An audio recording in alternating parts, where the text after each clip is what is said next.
Good evening, folks, and welcome back. We've missed you, and we hope you've missed us. We are back here in Sunset City to do some serious, well, maybe not so serious heroing. We'll see how serious we get. Things have a habit of taking a turn one way or the other. Hey, I'm Matt. As always, the Killer GM. I use he, him pronouns, but I portray a variety of people in the world who use a variety of different pronouns and walks of life. So, there'll be a bunch of different things we deal with here.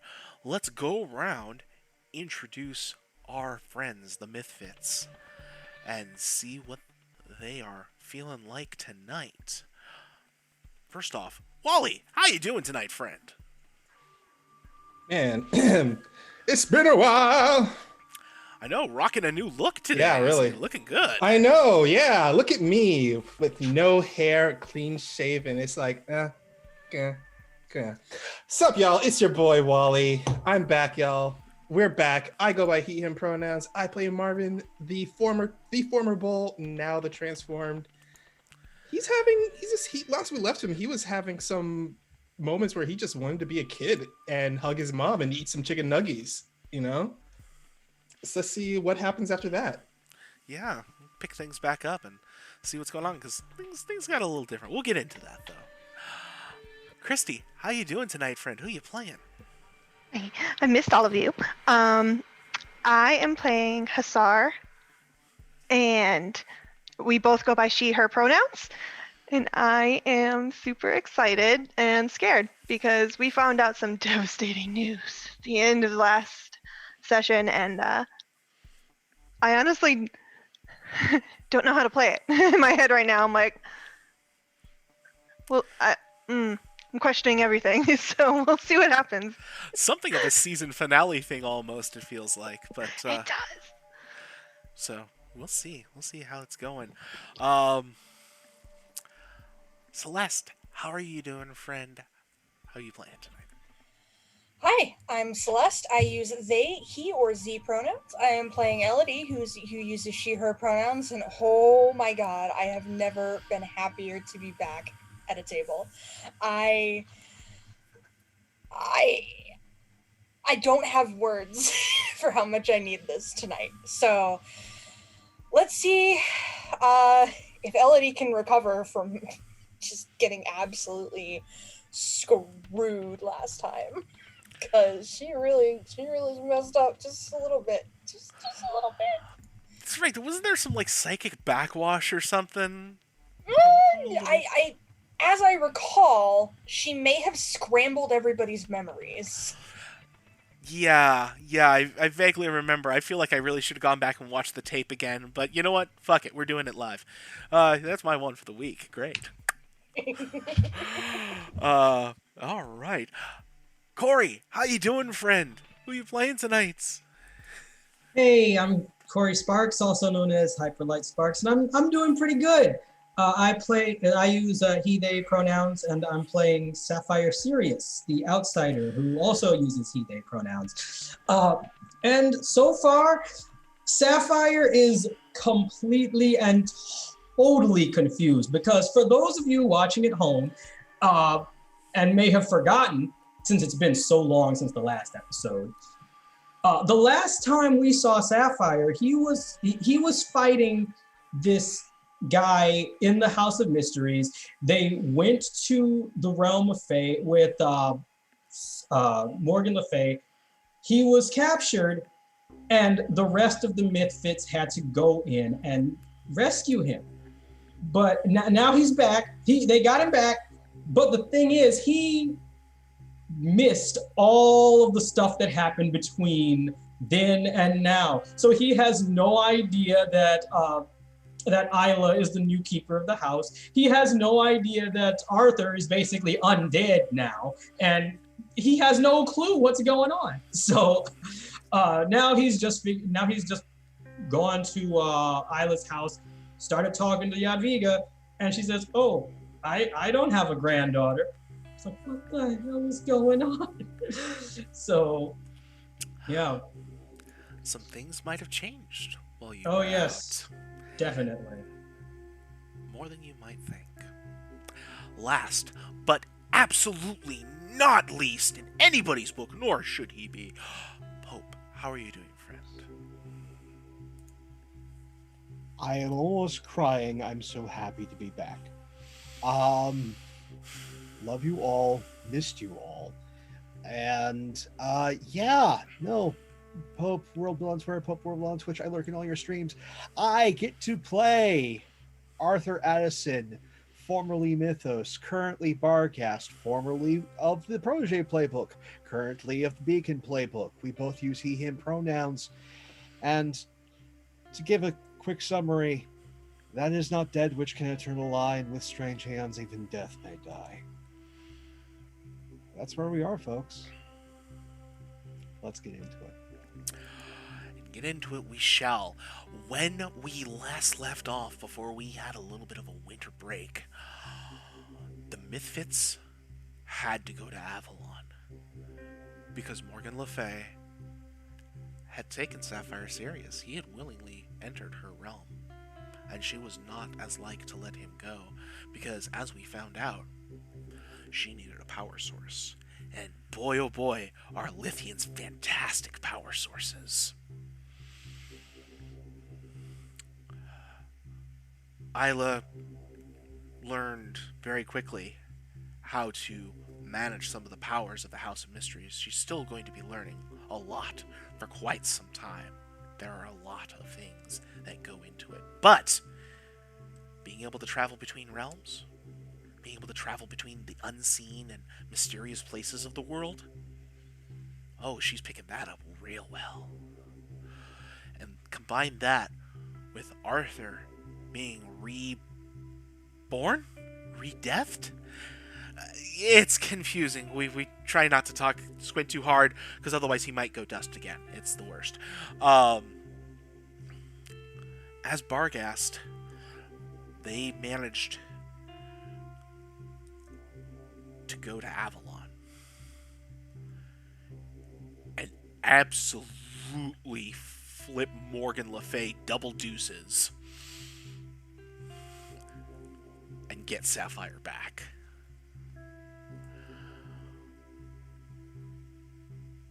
But Mab found out and sent her soldiers,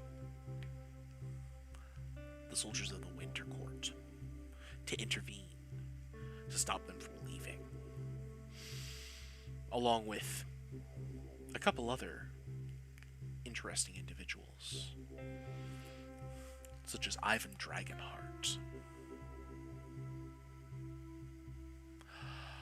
The Mythfits did manage to overcome the fight and make good their escape from Avalon. But when they got back, things were a bit different. Iviga does not have a granddaughter. She has a grandson.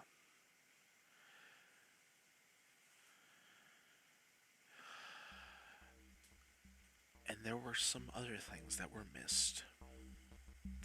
When you got back, who's the first to check their phone?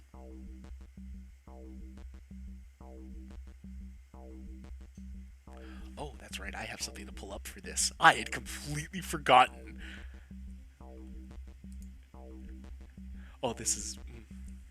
I'm breaking my own heart all over again just having this. Well, I didn't break it. Somebody else broke it, because I asked for help with that. But, seriously, who's the first to check their phone? I guess Marvin will.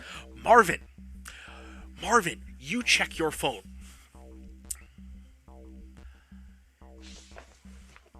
That date can't be right.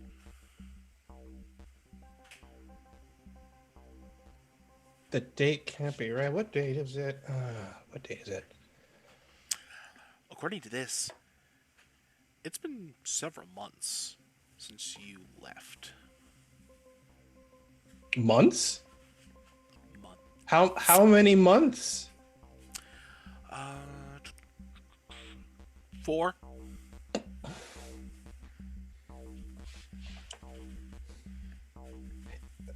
How long have we been gone? I instantly send a text to the group chat. Said, guys, ... Send another text. It's been 4 months. And then accompanied with a gif of John Travolta going, Sapphire sends back 4 months. How long have I been out? Like, I reply back, apparently 4 months. yeah, but I mean, like, you know what? Right. So, you guys waited for 4 months before you could get me? No, it's been 4 months when the last time we left. Did I do something Okay. wrong? Was this me? Hold on a minute. Is it my fault? Give me, like, he just types back, give me a minute. And he's like, but yeah, keep going. Reconstitution's a new thing. Also, I think I'm somehow answering your guys' phone with the car. This is all really new. Am I looking through the headlights right now? Sorry, I'm distracted. Relativistic time through multiple dimensions. It's a thing. Not every single plane of existence operates in the same time stream. So what could have been just, maybe an hour in Avalon could easily have been 4 months. Oh, magic. Got it. Okay. That makes sense. Magic's the easy explanation. Yes. So Sapphire sends back, so it's sort of like a wormhole then. Close. Again, you're traveling faster than light when you're doing the dimension hoppy thingy. But guys, Makes sense. worms are really small. How do we travel through a wormhole? It's a space thing. I'll tell you more about it later. Yeah, you got this one. Yadviga's awake got to be now. really worried about me. I need to go. Yeah, I'm actually speaking with her right now. Give me a second. And so, yeah. Hold.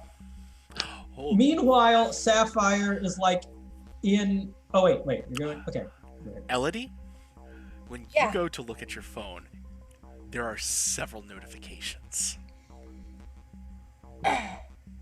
Okay. I'm awake now. Hold on. I've got a bunch of messages from people, and I go to look at them. It's all from one number. Uh-oh. Whomst? Here, I'm actually just gonna send this to you, Oh no, is this what I think it is? I'm so scared. and you get to choose if you would like to read this or not out loud. Alright, hit me. Oh, this is gonna hurt. This hurt me reading it. Oh no. Just fair warning.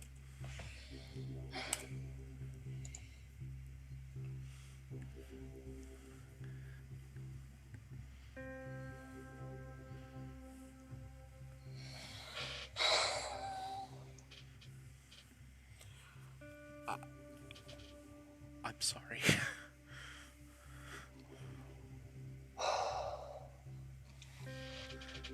We just started the show. It's only been Okay. 10 minutes. Holy, first thing I'm gonna do is I'm gonna text the group. I'm gonna say, check the news, please. Make sure that Menace didn't kill anybody. Okay. Okay, Marvin gets up. He heads out of his room. And then I'm he's, gonna immediately text Menace. he's not. He actually hasn't been staying at the house. He's been staying at the bar all this time. Mm-hmm. He comes downstairs from the area above the bar, and he's wearing ducky PJs.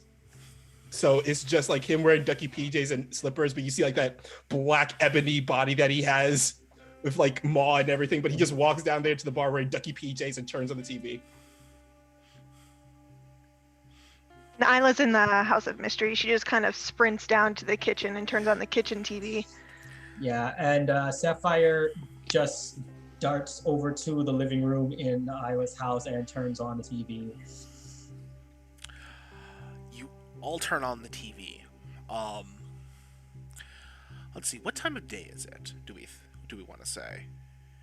This feels like 4:30 on a Tuesday. This feels like an evening news kind of thing. Okay, so we're gonna have like the early bird evening news going on then. Welcome to Action News 7 on Sunset City. Ongoing.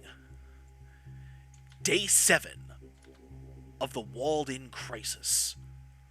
Sunset City remains on lockdown following the construction of several castle walls around the city. You've got to be kidding me. Communications have been limited with the outside world, and several powered enforcers have taken to the streets. Please remain in your homes until things have proven safe. Local authorities are attempting to drop off supplies as necessary until the situation normalizes. Repeat, do not leave your homes unless under emergency circumstances. So Sapphire texts back the rest of the group. The city's on lockdown. Do you have any idea who might be behind this? Oh, No, don't have any idea who could be behind this. GIF of little girl going. there's the usual suspects. You know, that entire Avalon group. Ah, right.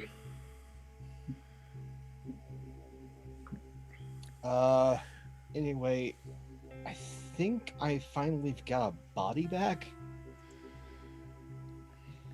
Wait, got a body back? You didn't have one before? New tricks, still learning. This entire being dead thing's complicated. What is this about you being dead? What happened when I was gone? Also, Isla, I might have some bad news. I think that Jadwiga is going senile. She's forgotten about you, and she thinks she has a grandson. I'm sorry. I stare at the phone and I'm like,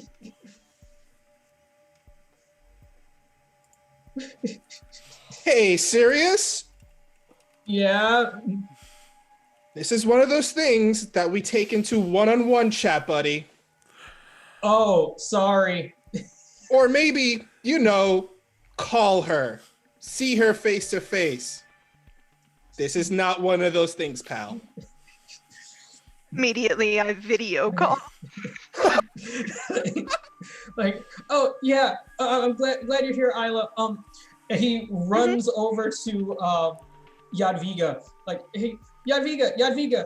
Okay, so this is what I was talking about. Do you recognize her? And he shows her the phone. Blue Boy's talking funny. What's up? She looks at the... Oh, is this... Oh, this is this... His picture a little fuzzy.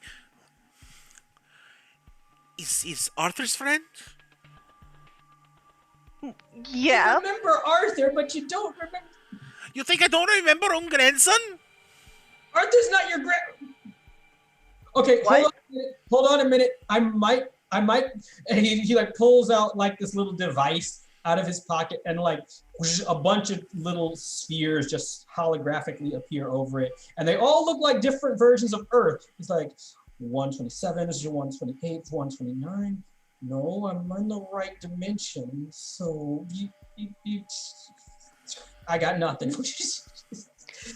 Jadwiga, what do you mean Arthur's your grandson? He's my friend. Like, yeah, I'm his friend, but He is my grandson. I've raised him since he was a kid. This is one of those, TikTok challenges?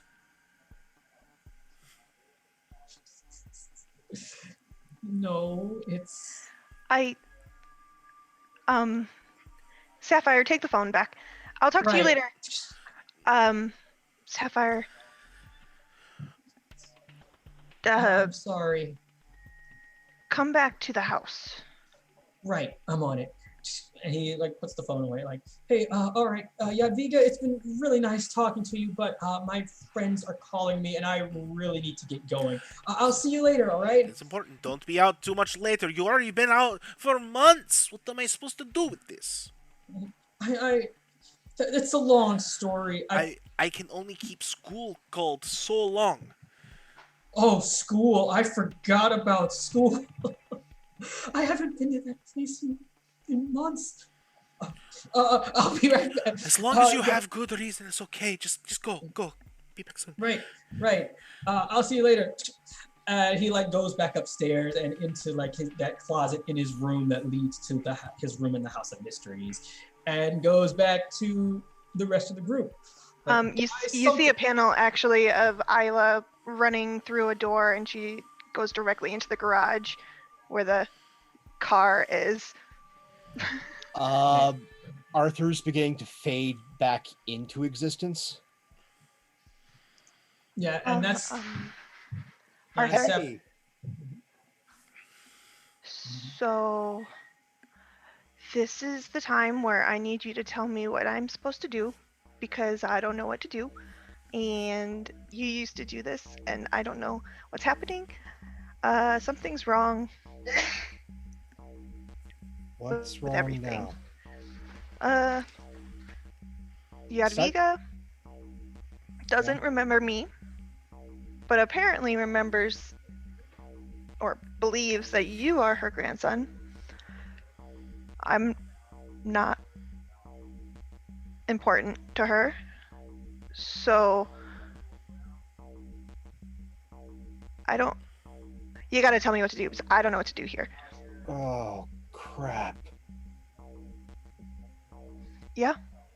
Okay.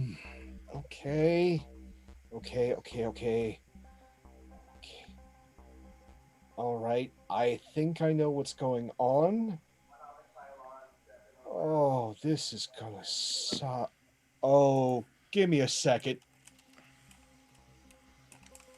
Actually, if things are as off as I think they are, they probably are.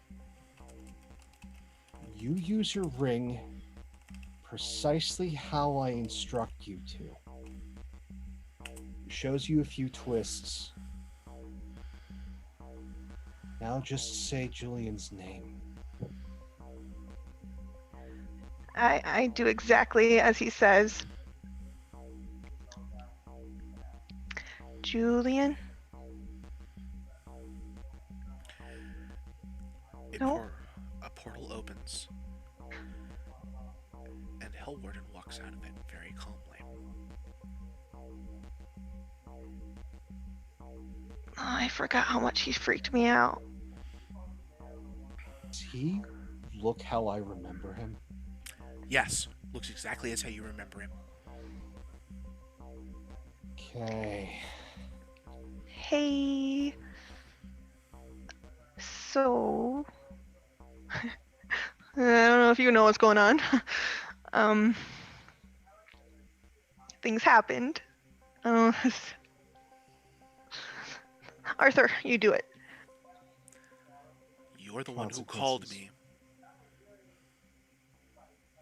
Yeah. What do you need? Keeper of the House of Mysteries. Yep.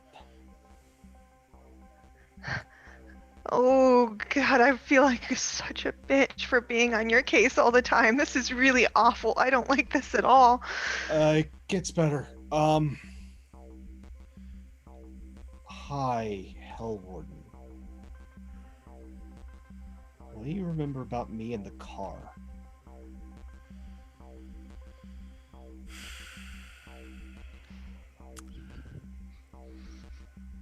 Arthur, I remember what you did. Okay, that explains the tone.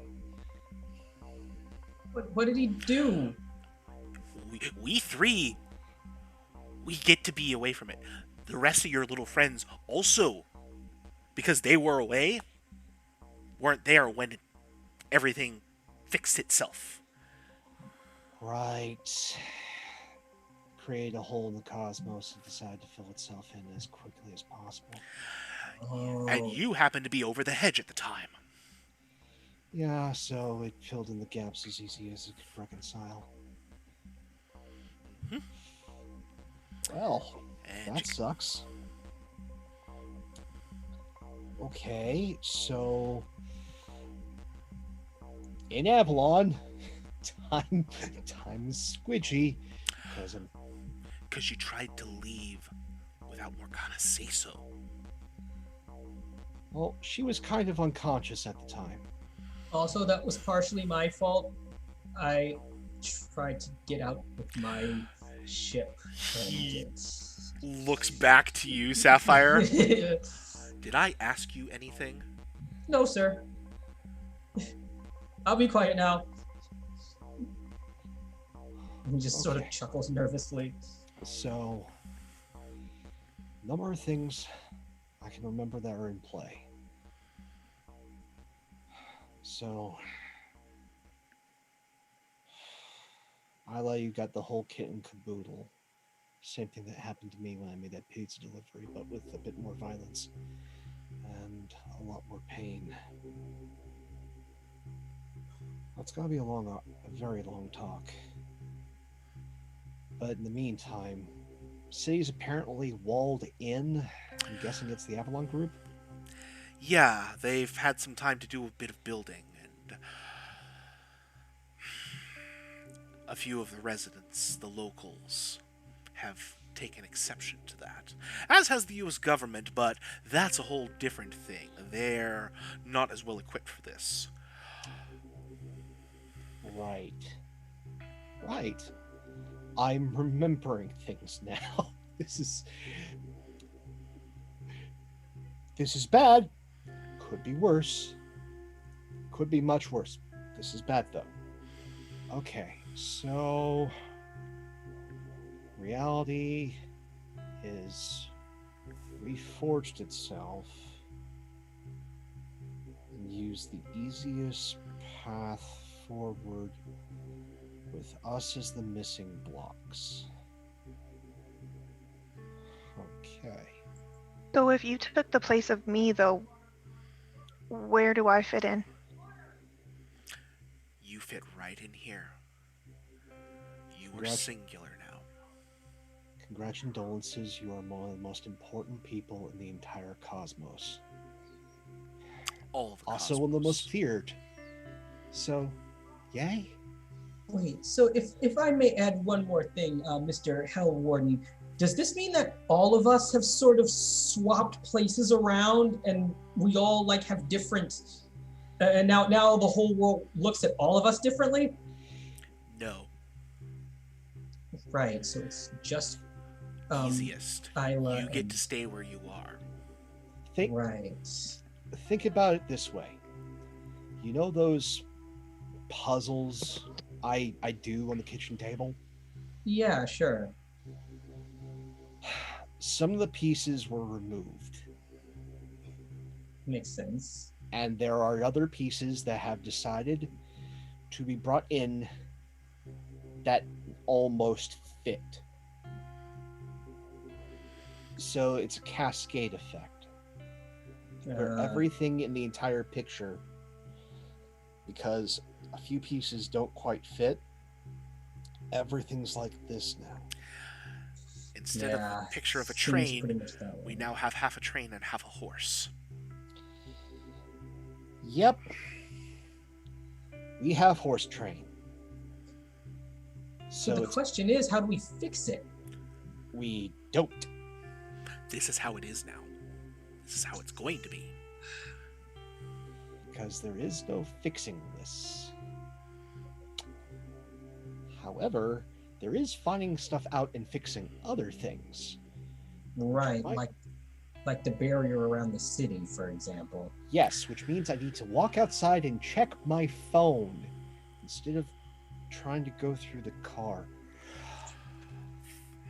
Right, you're gonna have to explain to me this car business.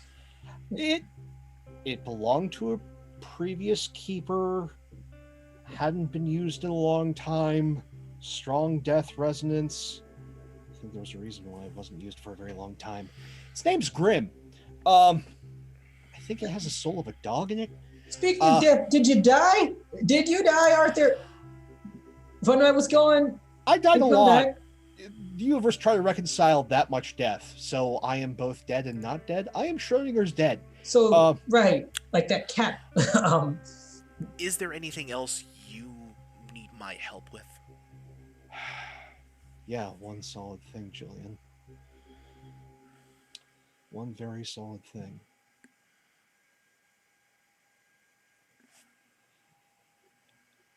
I was the keeper of the House of Mystery.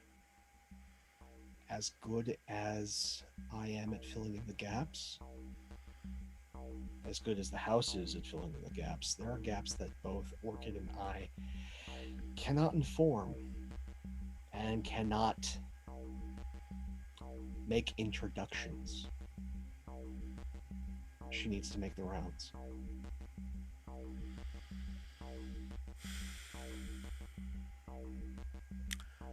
I, Julian Hellwarden, do solemnly swear to assist Isla Hinsky, keeper of the House of Mysteries, with discharge of her duties until such time as she is able to do so herself. Thanks. Now I'm gonna go walk through walls, because that seems like the right idea right now.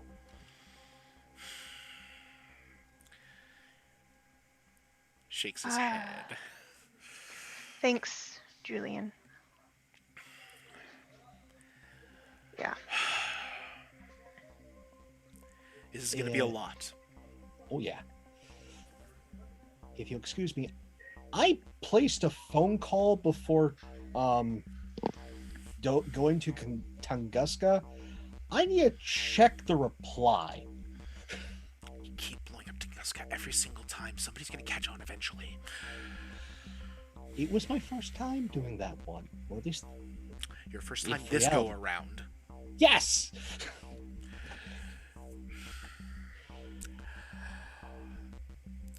Time is going to be very relative. You're going to have a lot of things that happen in circles. So Arthur walks outside real quick, pulls out. I'm not going to try and reconcile how phones work with this body. But he placed a call before going to Tunguska to Menace, calling in that favor.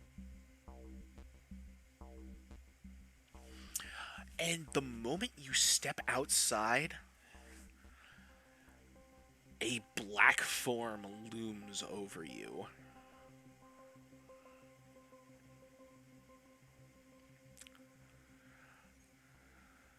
Which one are you supposed to be?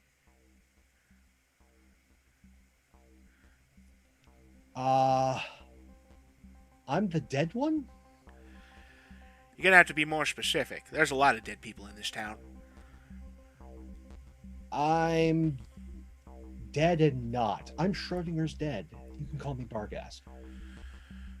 Schrodinger never did like philosophers. Name's Noir. Phantom Noir. Hi. Don't think we've met, but that name definitely rings a bell. Private investigator. I've been doing this work for, probably longer than you've had parents, grandparents, or some weird, freaky time causal loop where you create yourself. Whatever you want to call it. Excellent. We could definitely use an expert. Anyways. You're back in town now, finally, right? Yeah, I had to choke out the Sorcerer Supreme. Sorry it took so long.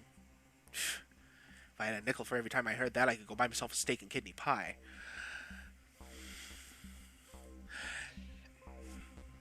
Okay. But, regardless, I'm supposed to pass on a message once I finally catch word of you kids in the wind. You ain't been in Sunset City or, well, anywhere on the western seaboard for months that I could tell. It was an hour in there.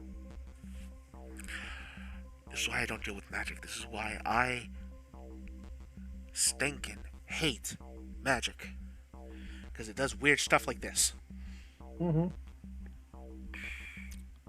Just the baddest of jujus. Anyways, sorry. I've just getting way around myself. Menace has been trying to get a hold of Party Crasher for a while now, and eventually they stopped asking and started sending out me and my agency. I've been staking this place out for 2 months now. Oh, you're one of the cracks in reality. Okay. What do you mean? Kraken? I just deal in the facts, kid. I deal in magic. Okay. Cool beans. Don't know precisely where Elodie is right now. I'm pretty certain she might be back at Tequila Sunrise. But you probably have people there already. Yeah, the Raven's great for conversation, I must say. Good Raven. Very good Raven. Best Raven. So I'll probably get back to the menace thing in a second. You're staking this place out for 2 months? It's been a real peach to try and keep a hold of, let me tell you. It's the slipperiest place I've ever held on to. I definitely respect your go-getting. However, if you've been keeping track of this place for 2 months, you know what's going on with the walls and who's up to it. Why don't you step inside? We should have a conversation. I can go inside this time, right? Oh, yeah. Just before stepping through, because I'm not certain how hostile the house is right now. Before you cross the threshold, hold your breath, close your eyes. Give me a moment. I'm gonna need to. And he lifts up his mask and like pulls something out of his pocket and kind of tucks it in. And I should leave a note for some people. Some of my people are gonna come by, and I want to let them know it's okay to start backing off. Sounds like a plan. And he's got Just like get- a full steno pad. Just gets on the ring real quick. Elodie, you're gonna need to talk to some folks, and there's probably some strange detectives wandering around wherever you are. Be careful, folks. Yeah, I figured as much. I got a ton of messages from Menace. I need to talk to them. By the way, sorry about breaking reality. Wouldn't be the first time. I have concerns. These Dramamine tablets are just always a killer every single time. All right, let's go. They walk in, and yeah, not being alive makes this a whole lot easier. Oh, lucky you, dead kid. Hey, perks. Besides, this dead thing's new. How's it feel? Tickly? Tickly. Tickly. Never thought death would feel tickly. Yeah, it's like all your molecules at once are trying to decay, but somehow they stay around. It's like an effervescent sensation. Ew. All right, who am I talking to in here? The new keeper of the house. Guess that's me. Meet the detective that's been sitting on this place for 2 months. Just remember what I told you. Rules 1 through 10. Those are the really important ones. We'll get to the rest in time. Okay. Hi. No. Sorry, Julian. I brought in the guest that's been keeping track of the house. You're new Hellwarden. New Hellwarden. Yes, yeah. Phantom Noir, we met like 2 months ago at a convention. Hey, I don't know whose papers I sign. These things take time. I'm going to go try and make sure that this thing that's happening doesn't become a full-blown incursion yet. I'm trying to delay it. I really am. No days off. It gets to you sometimes. Can't wait. Yeah, you're in for a real treat. And he pops out. Boy, what's eating him? Oh, a lifetime of guilt and complications. I take so pills for that. you're Phantom Noir, that is? Yep, that's me. Premier Detective of the Western States. And what are you looking for exactly? Or who? One Elodie Young, also known as Party Crasher. What do you need with her? Delivering a message from one Menace, Tyrant of Xanadu. Tyrant of Xanadu. That always makes me chuckle. The message is... Let's see where it is. Check your fucking phone. Well, I can pass that on if there's something else you'd rather be doing.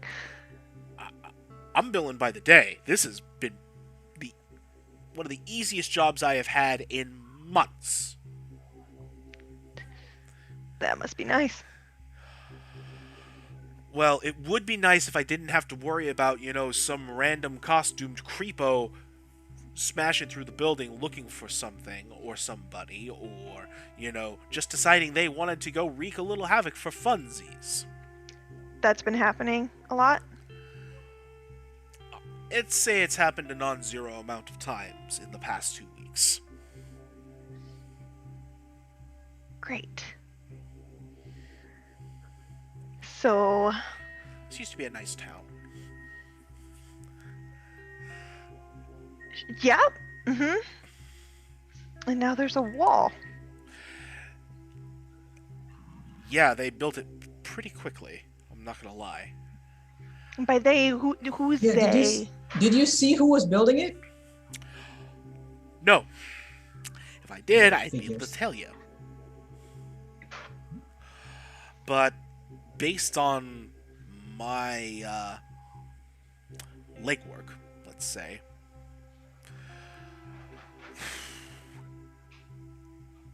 if I didn't know any better, I'd say it was Little Green Men. But I do know better. And magic. They built it with magic. Makes sense. Okay, Arthur, why don't you? I mean, you already got a hold of Elodie, I think, right? I let her know about 1, detectives, 2, reality being broken, and 3, to keep their head on a swivel. Okay, I need to get Marvin. No names. Sounds like a plan. Oh, the look on some of those wizards' faces when I come walking through is going to delight me to no end. Okay. So, Phantom Noir, you're free. We can pass on this message, yeah, from the Tyrant of Xanadu. I miss him so much. or them so much. Excuse me. There. Right. Also, I'm pretty sure that she already has checked her phone. So you might want to let Minas know about that too. Huh. Don't get Elodie in trouble, please. Well, I've never met a Right, little right. blue man before. Met little green ones. oh yeah, those might have been the emeralds. They're kind of the high-ranking royalty back on Lithia. By the way, I'm Sapphire Sirius. I am a refugee from the Lithian Empire, and now I live here. It's nice to meet you. I don't do immigration law, kid. Sorry. Figures. Probably, especially not intergalactic immigration. I mean, I've seen the movies about you guys. You're not really the most high-tech types, unless it's diesel punk. I think that's what they call it. But yeah, I mean, I do have a diesel churning car, and I do punch a lot of punks on a day-to-day basis. So that sounds the about question right. is, does it hover? What? I got payments to car. make. I got payments to make. I can't afford no hover car. Right. So That's it's the way of the definitely not future. diesel punk. Right. Well, I could make it. I could make it hover for you if you wanted to. I mean, I'm good. Gee whiz, that sounds really swell, but that sounds like it'd also be murder on the old paycheck. Insurance. Yeah. Sure. What, you people still buy insurance? That's a scam.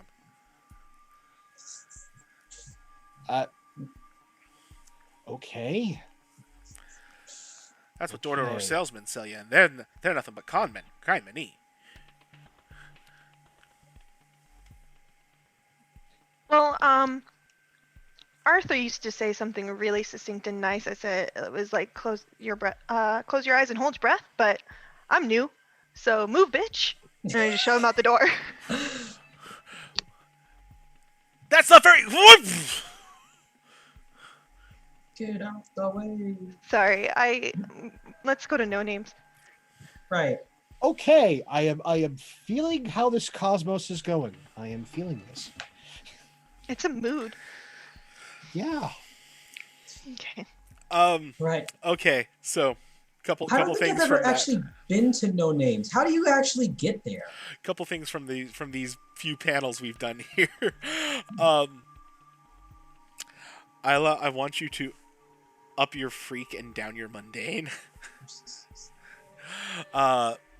Sapphire, I want you to up your mundane, down your superior. Right. And Oh wait, Superior's lock. okay. Go ahead and lower your danger then. Right. And Arthur, I'm going to have you go ahead and up your freak and down your mundane. That feels about right for this. Ooh, condition time. Oh boy. To be fair, you are a bit frazzled right now, so We're gonna mark. Yeah, I'm feeling guilty. Poor Arthur, always guilty. sounds about right. So no names. So when the gang arrives at No Names, they will see that the bar, because it's like, early afternoon, like late afternoon, early evening. Mhm. So a lot of the happy hour crowd is pulling in. But when they walk in, they will find Marvin at a booth wearing his normal clothes, but also attached around his neck is this metal like circlet that has chains on it that goes to his arms and everything. And May is probably giving him the most stern, upset parent look ever. Like, This is new. yeah, what's with all that? So this is what happens. when he looks over at May. This is what happens when kids don't text their parents after being gone for 4 months in another dimension, fighting the queen of all the fairies. May put you in a timeout. I'm so sorry. I'll let him eat nuggets first. Don't let him lie to you. That's fair. You're very, very kind, May. Thank you. Well, I mean, it could be worse. Back on Lithia, they do pretty much the same thing, except with a thing around your mouth. So, and it's for deserting on orders, and it usually only happens when you've been a week without reporting in. So, that's fair. Makes sense. Sapphire, you're always such a ray of sunshine. I love it. Yeah, so I've been grounded for a bit. So what's up, guys? Well, in case you haven't found out already, there's a wall around the city, and now, and apparently reality has been. It's kind of like a puzzle, right? At least that's what Arthur tells me. It's like it's rearranged the wrong way, and there are cracks in it now. And apparently Arthur is dead, and Isla is the new keeper of the house, right? Well, that stuff I knew, that she's the new keeper of the house. And wait, so you knew all this? Yeah, He was there. I was there when it happened. Yeah, when exactly did it happen, by the way? Was it? It was that time when you got, scooped up and kidnapped to Avalon. Right, but I mean, before I went, or was it after the 4 months? It was exactly that time. Well, probably right after you left. Fair enough. Look, a lot of things happened in that 1 hour, when the house is being attacked. I mean, I beat up a lot of people. We threw a lot of people out the house. Arthur caused a nuclear explosion. Wait, what? It was a lot. Look, a lot of stuff happened. Mom, am I still grounded? Because they probably here for superhero stuff. Once you've done superhero and you come back here. More trying to fix reality in the city somehow at the same time. Wait, reality's broken? Yeah. Oh, I know who we can call. Let me tell you something, guys. I am actually pretty good at fixing reality. And he goes to stand up, and the chains yank him back down to the table. I just sit next to him at the table real quick, and I'm like, yeah. Jadwiga doesn't know me. Oh yeah, that too. That's Hey, pretty what? serious. Wait, what do you mean Jadwiga doesn't know you? I just point at Arthur, and I'm like, he's her grandson now, and I don't exist to her. So when we say broken, we mean broken. Wait, are we dating in this reality, Arthur? I haven't checked yet. We will cross that ship when we get to it. All right. Well, look, if we need to figure out how to fix reality, I know just the person. She's my best friend. Why haven't we met?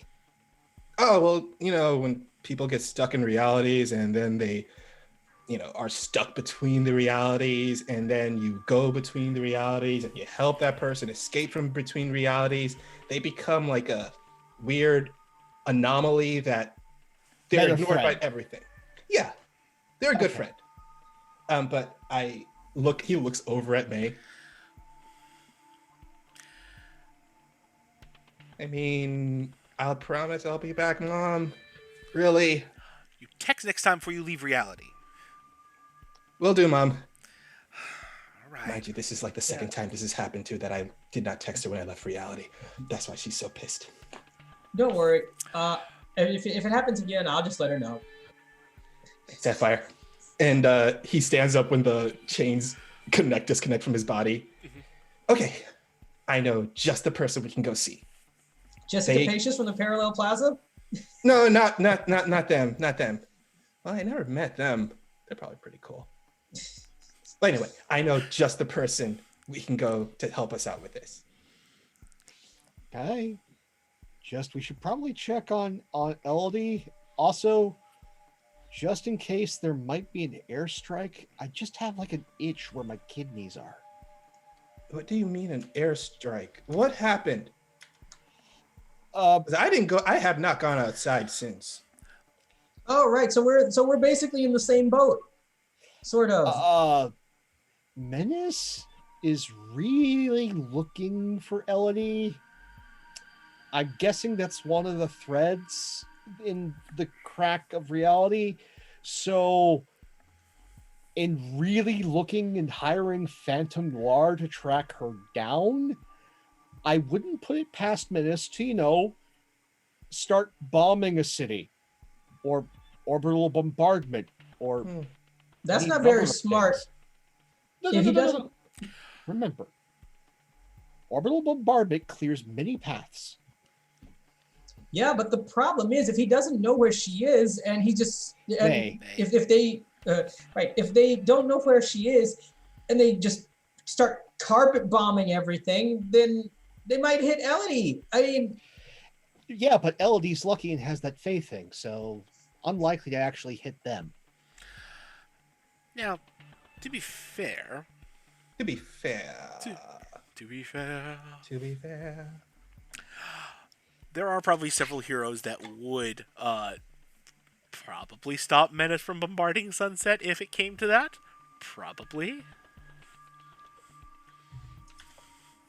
I mean, Pulsar for one. But first, we should probably find Elodie before trying to fix reality. Though I really want to meet this meta friend. I have a feeling that we know each other, but we don't know each other, which makes things so much more exciting. You probably do. Actually, she knows all of us. Okay, so what's the over-under on me getting smacked? 50-50. Oh, damn it. Definitely getting smacked. Where is Elodie? I guess is the question on everybody's lips. Yeah, so, I mean, Elodie, like, she had a number done on her right before we got back. And I imagine she kind of passed out at Tequila Sunset. So everybody was group texting, and she woke up, responded to the group text, saw all the stuff from Menace, immediately started texting them back.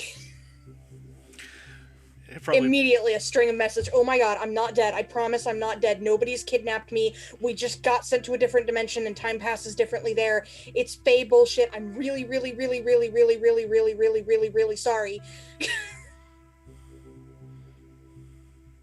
Just a string of message after message after message of I'm sorry, please don't kill anybody.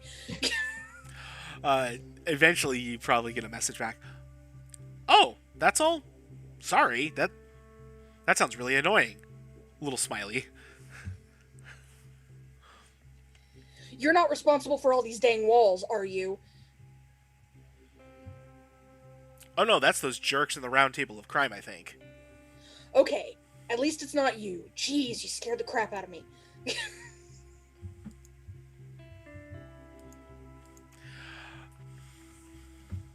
So yeah, the conversation proceeds apace. To a certain extent, just an exchange of, okay, glad you're not dead, Glad you didn't kill anybody. And then yeah, she finally gets up and looks around, and she's like, is this place any different? Like, 4 months? That's a long time to not be here. Like, no, it's like there's some slight differences, but it's still fairly well kept. Right. 4 months, huh? That's an amount of time. Did Periwinkle come looking for me? No, Periwinkle. Good. Periwinkle would probably already know somehow, I imagine. And I don't want to be the one to poke that particular bear.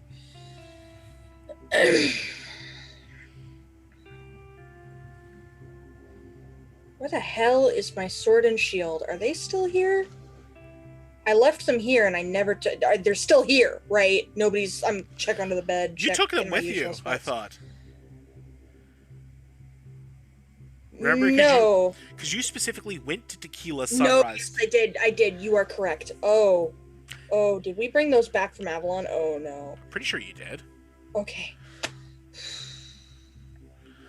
I think they might be in Grimm. They're in the Probably. car. They're in the Yeah. car. Okay. I can feel them in the trunk. I can feel them. It's a little uncomfortable. That's a phrase. He's got junk in the trunk. Oh, wait till you're all in me. Moving on. Good night, Okay. everybody. Okay. I know where my weapons are. I know where I am. I know how much time has passed. I know what the round table is up to, which means the only thing to do is get back to it. I gotta go find my friends. Where are you guys at? I just text her real quick. I'm like, no names. Marvin got in trouble, but we're good. Marvin got in trouble. It was really cute. You should have seen him in the chains. Oh, I've seen him in chains before. Dude?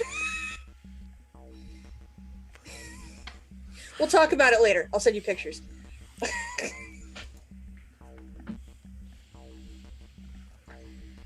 I'm coming to you guys. Thumbs up emoji. And off we go. I'm getting my bike and I'm going to No Names. Cause, yep.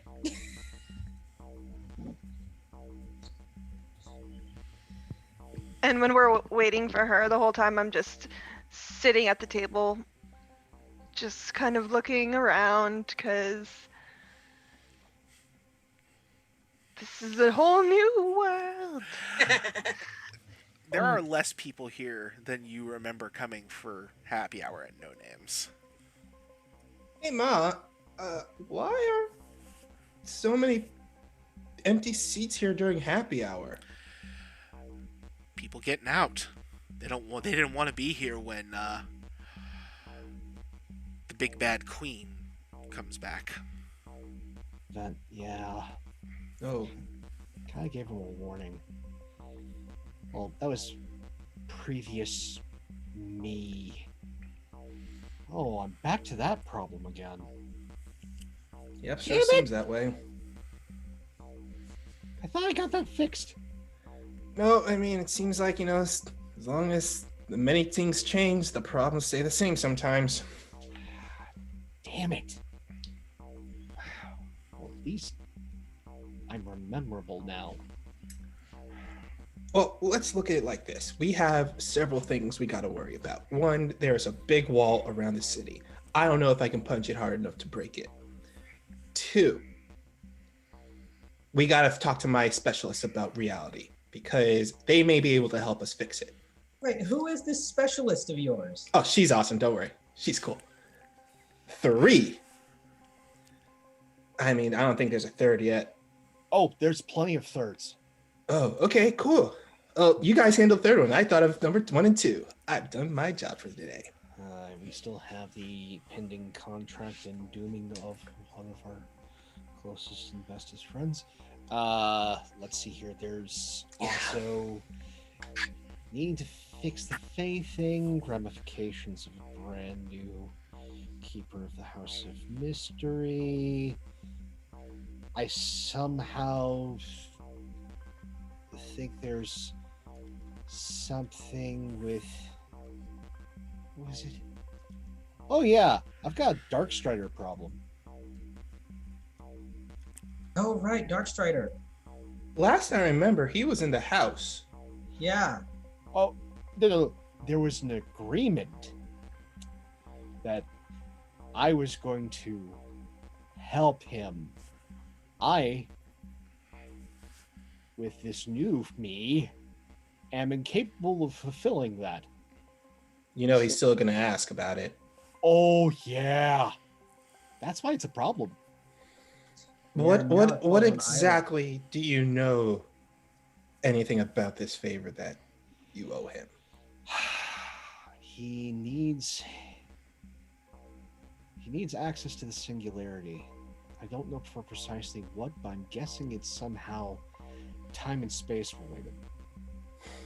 That's if this Dark Strider still remembers that deal. True. Or if this oh no.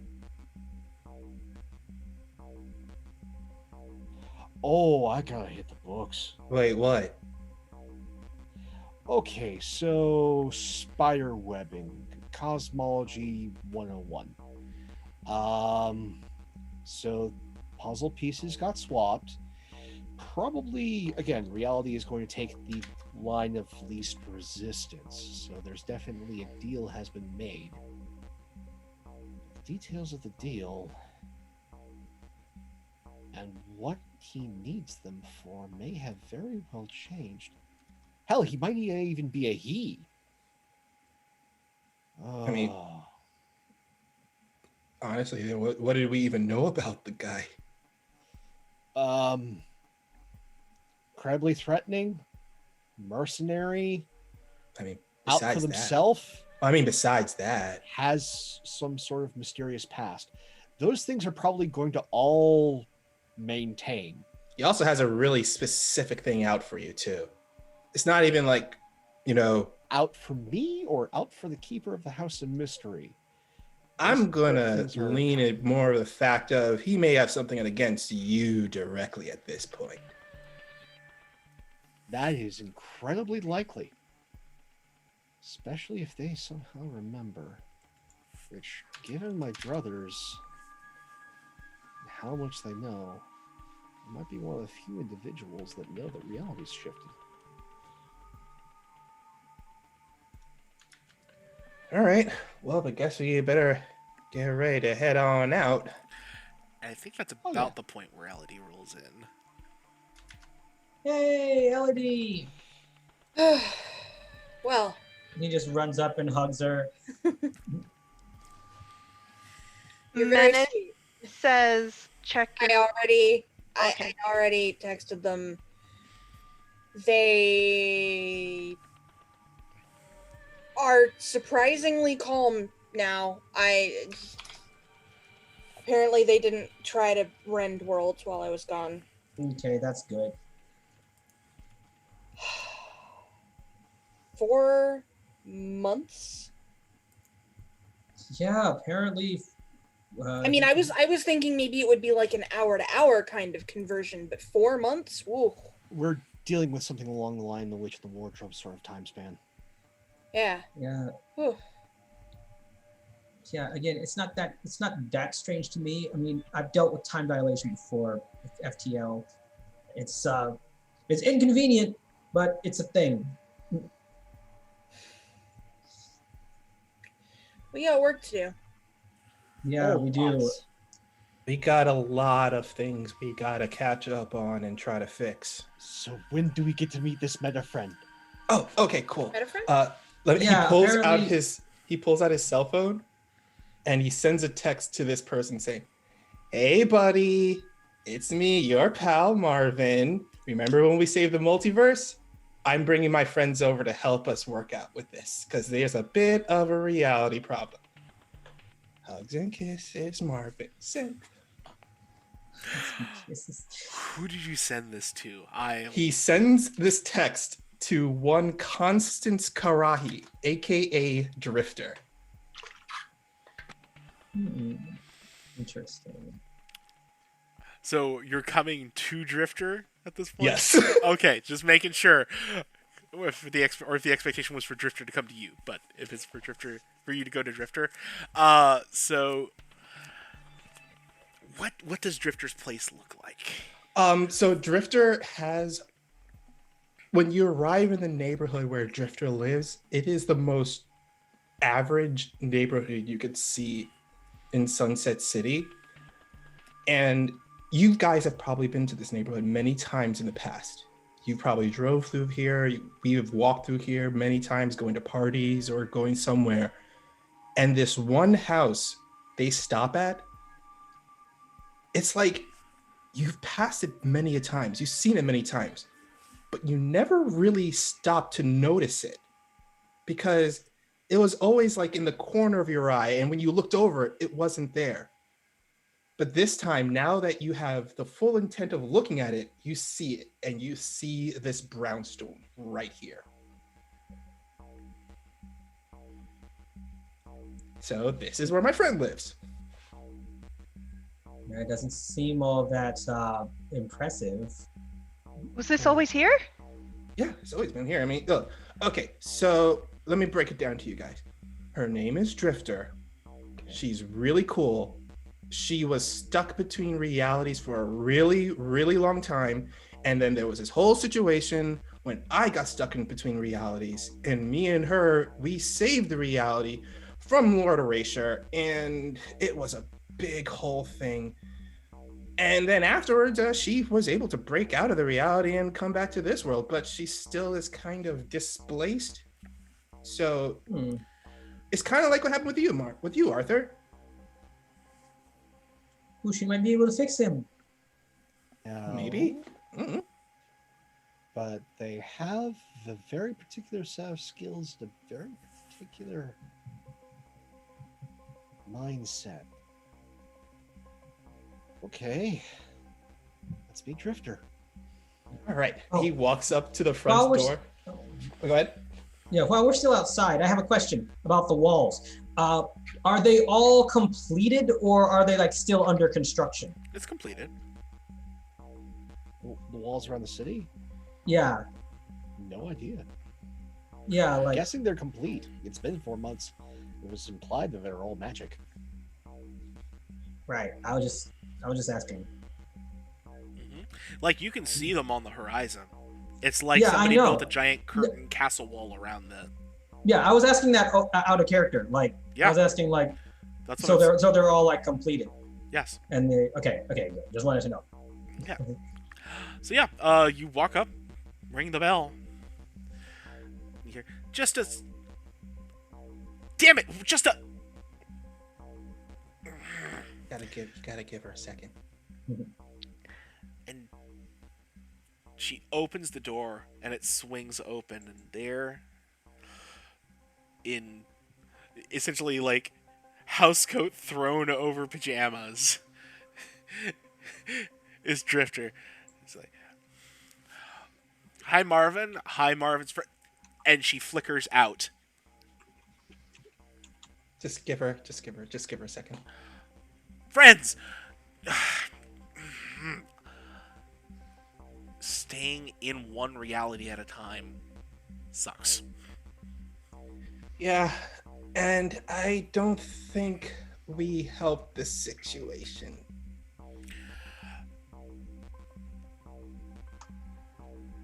Sorry. You changed a multiversal singularity. You know what that does? Yeah, okay. So, to be fair, it wasn't our fault. Kinda. It was our fault. Kind of my fault. Yeah.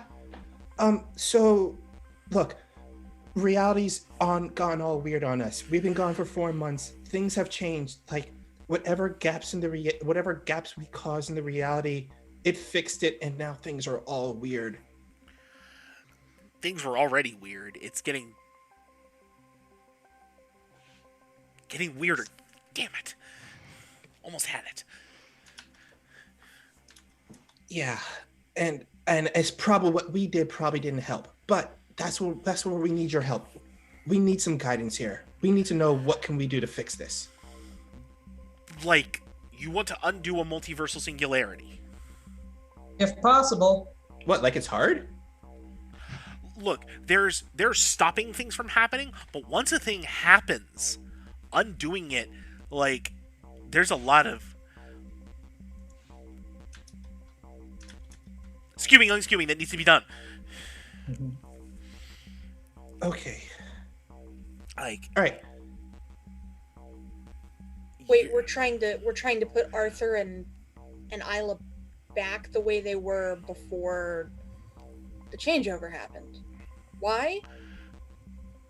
Well, to put it bluntly, Yadviga doesn't remember Isla as her granddaughter. I'm And not really holding on to hope that this is gonna fix that. I'm more hoping we can, I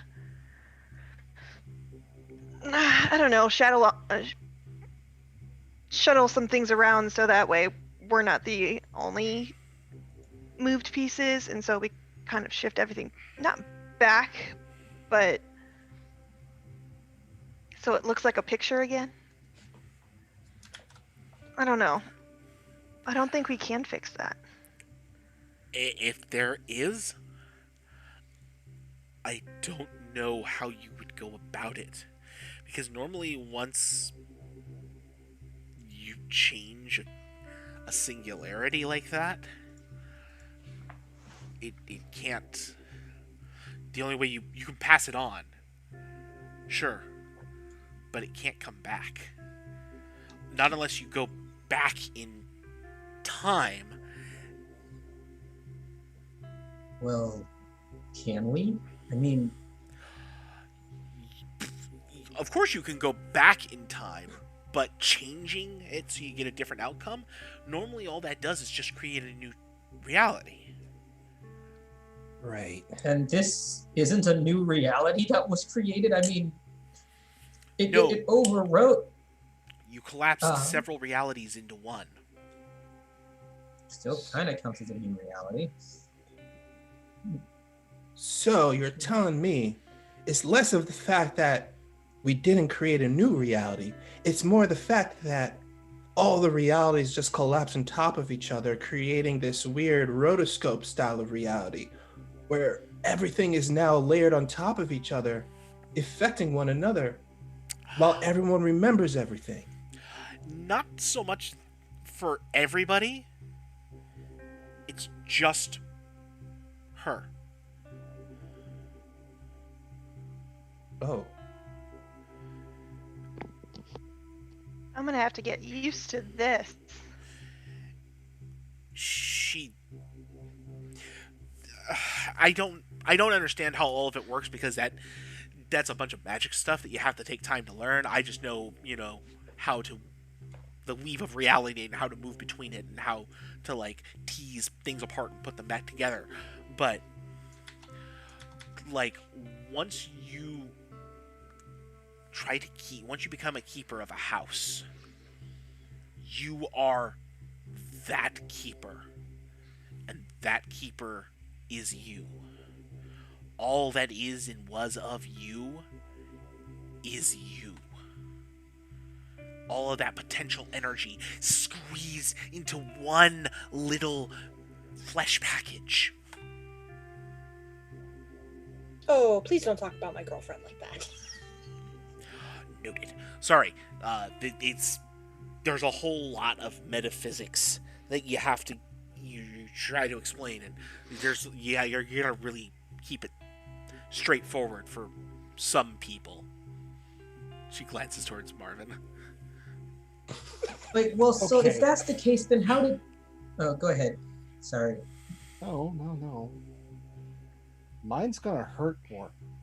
Go ahead, Sapphire. Ask your question. Okay. So if that's the case, and you can't, and that's just once you become a keeper of the house, that's it. Then how did Arthur switch places with Isla in the first place? Passing it on. Can it- There's So if there was somebody else that could take Isla's place, does that mean that Isla could pass it on to them? Not without me not surviving, I don't think. yeah. That's normally how Arthur died. a keeper doesn't normally survive the passing. That's not supposed to happen. And Not- the fact that yeah. Arthur is now dead and undead showed that didn't survive it, but whatever brought him back to life kicked in at that moment. There's a series of consequences here. And I'm beginning to realize just how fractured the glass is. You know, I'm starting to Drifter? wonder. I want you to try and concentrate on me. You see and flicker between multiple dimensions. How many me's currently can you see?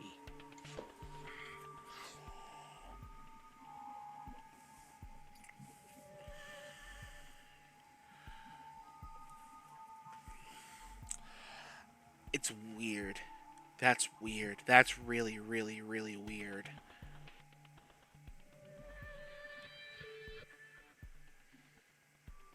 Is it just the one, or No, okay? there's more than one, but like, it skips. Skips? Yeah, reality's still not settled. Like, there should be a place where some stop, some start. It's a stop, start, start, stop. Yeah, There's there's consequences. super weird, super weird. Like, this is sort of the kind of thing you want to bring to me. So good for you on that. But fixing it, this is like, if I was creation, I'd throw the whole glass out and start blowing a new one in the kiln. Okay, so it's a water problem. Well, all right. Well, then, if this is it, then we got one big problem to focus on: the freaking wall around the city.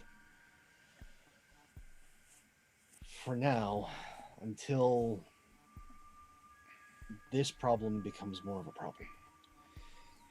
As the universe either decides to expand me or contract me. Okay. I'm beginning to understand how you feel, Elodie. Oh boy. Well, where should we head next then? I know one place just to get perspective. Though beforehand, we should all change into our best clothes. What, like business casual or formal or? She prefers formal. Oh, it's one. Oh, Oh, boy. Got it. She creeps me out. As she should. do we have to? If anyone knows in this city what precisely is going on and how it can get worse, it's Liz. Well, at least I get to put my suit on. It's been a You while look since I very worn that. good. Well, thanks, Drifter. Yeah.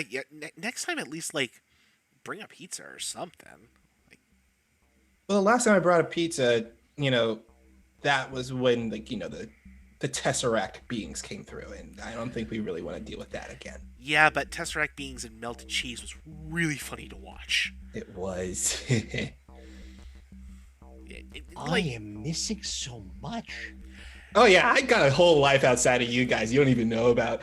Later, Drifter, and he walks down the steps. Don't run into any sentient fire.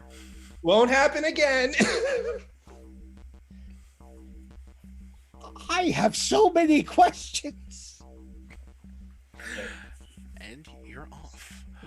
So Isla is just gonna go and put on a very bright red dress. Very Marilyn Monroe-esque. All right then. It had to be red. It had to be. Meanwhile, Sapphire basically shifts into his new outfit. And the best way I can describe what he is wearing at this point is something that's sort of like a tuxedo at the top, but it turns into a ball gown thing at the bottom. And so I love it. Nice. That's great. Elodie's just straight up got a pinstripe suit. Bow tie. Now my head's on a swivel for a very specific villain.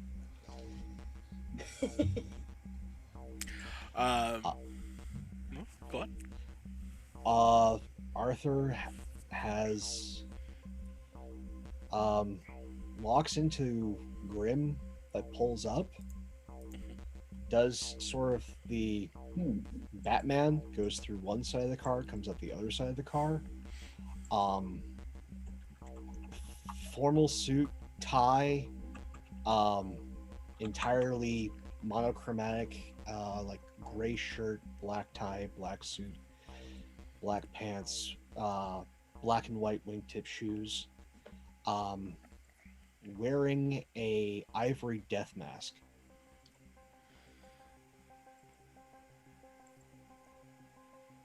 Okay. Marvin, he puts on a suit. He wearing a very nice shark skin suit. With a nice gray matching shirt to go along with it, and a dark blue tie. And he looks himself over the suit, really satisfied with it. And then he moves his arms once, and you hear a rip, and he's like, ah. So he pulls the sleeves off, and now he's looking fine. Perfect, babe. Perfect. Sunset Very Gunskit. Mm-hmm. Right. 3M Tower. To 3M Tower. I assume you're taking the direct route? Oh, allow me. Move, bitches! Oh, I love you. My new catchphrase. Sorry, guys. Oh, it's great. I love it. Don't change. Fits Never you. change. Somebody in legal is going to be talking to us about this, but we'll deal with it. okay. You come walking out of the closet at 3M Tower. Closet is a very generous way to describe this room. Or, I'm sorry, modest. Sorry. Hello.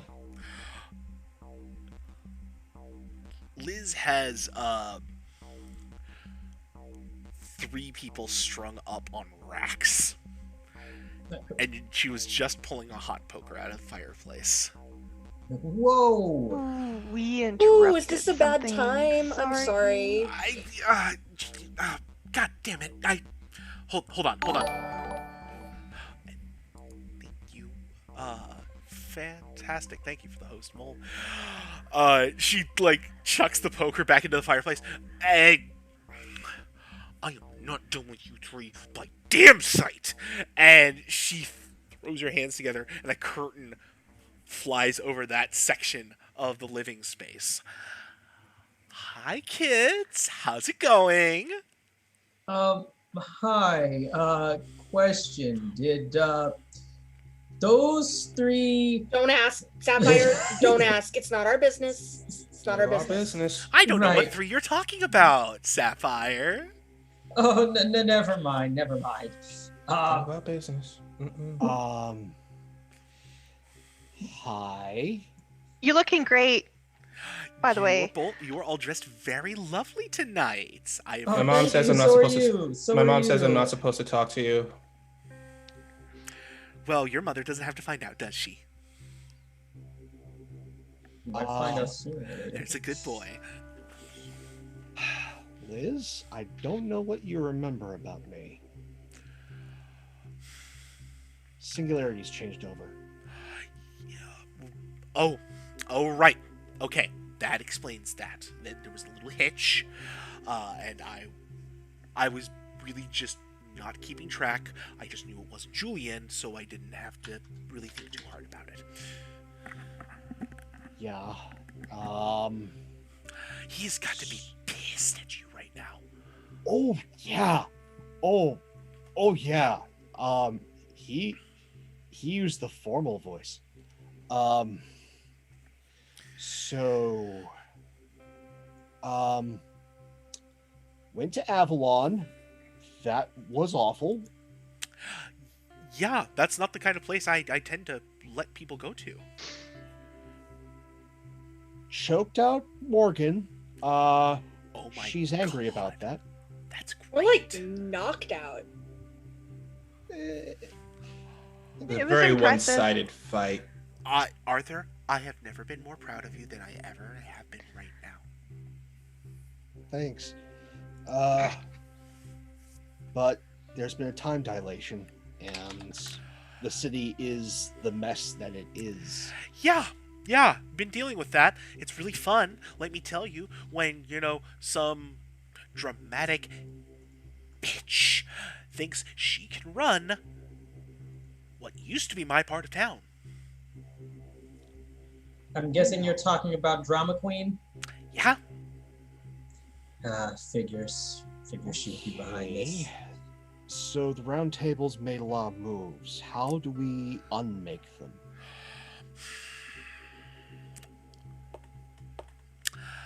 unmaking. That's really the operative word, isn't it? I would love to unmake their stupid walls so that we could get out, so that way we could leave properly. I'm taking it that these walls aren't made out of ordinary materials, are they? Oh no, that would be way too easy. And, even if they were made out of normal materials, they put wards in them. I can't touch them. You know how frustrating that is to not be able to remake reality as you see fit when you used to be able to do that because you were a lady of the lair? Okay, so we're talking about wards. This is more my old wheelhouse. Yeah. What did they actually ward against? Obviously you. A lot of the usual suspects. So no magi. They're making it so people can't go in and out, or at least go in and out in ways that they don't want them to. Anything on the spiritual level? I mean, are those guests of yours spirit or flesh? Ask me no questions, I'll tell you no lies. Suffice to say that if people Did they didn't ward against? if people didn't flee, they aren't able to do so now. Did they ward against my kind? Did they anticipate that anyone from other planets would be here? She eyes you up and down, Sapphire.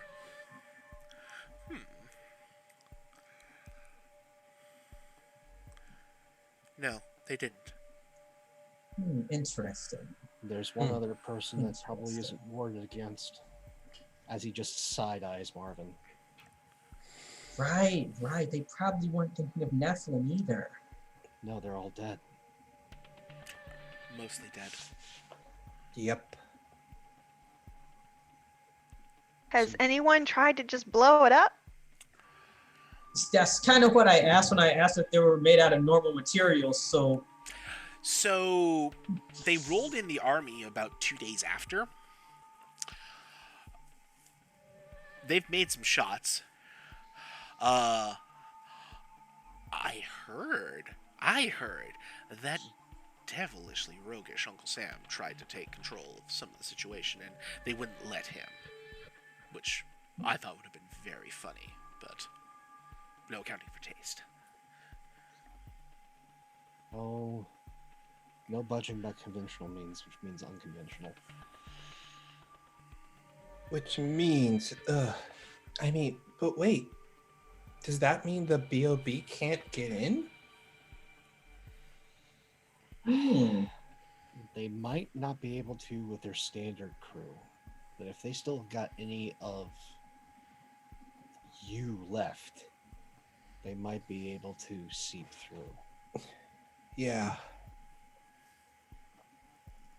I mean, they have a lot of me on record. Yeah. And if we are viewed as this anomaly, Wait. You just said the most useful thing for our particular situation. was it? We're going to Huh? make the BOB do the work for us. I'm All listening. you gotta do is make a really big show that you're back, because they still want you. Oh, babe, Fine. you want to be bait? We find Drama Queen, we make a scene, and the BOB is going to be forced to show their hand. If anyone's going to break the wall down or get infiltrators in, it's them. Yeah, you're right. It's either that or the Lithian Empire, and I do not want to, as you said before, poke that bear. There's one problem. What? The night. Oh. Right. If we make this scene and I'm there, no, even if I'm not there, the knight knows I'm back. He starts coming for me. Right, but won't the walls guard against him? I mean, He's in the doesn't he have- city. Oh, right, he is. I'm He sure is. he's in the city. If his team's here, he's here. Yeah.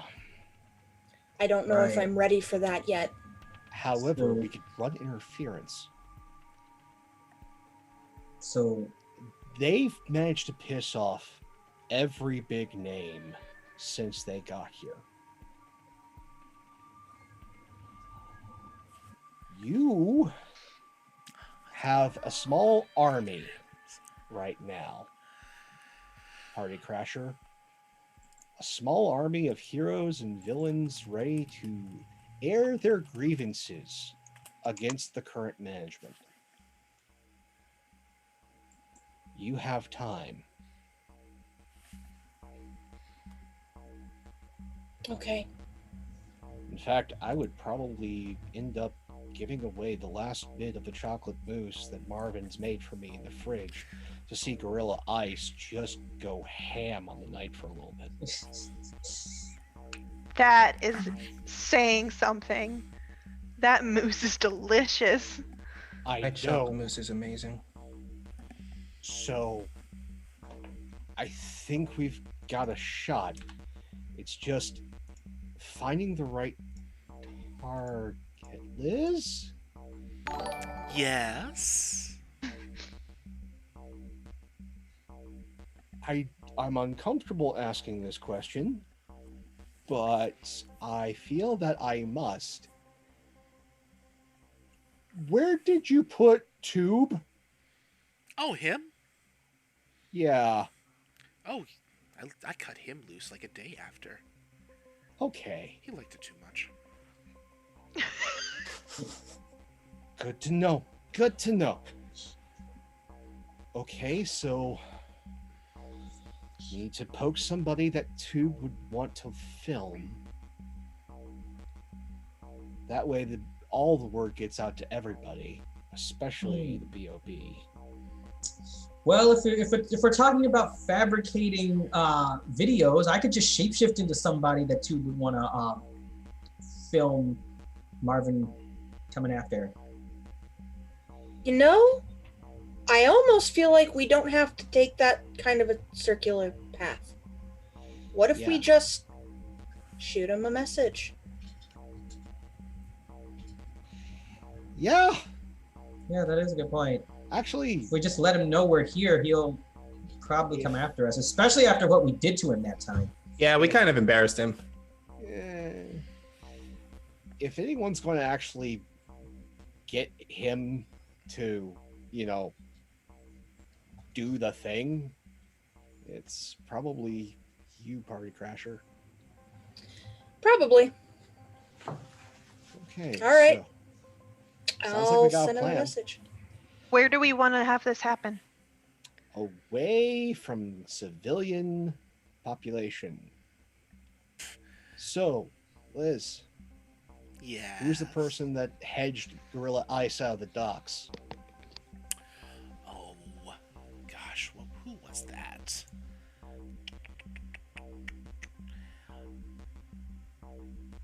Oh.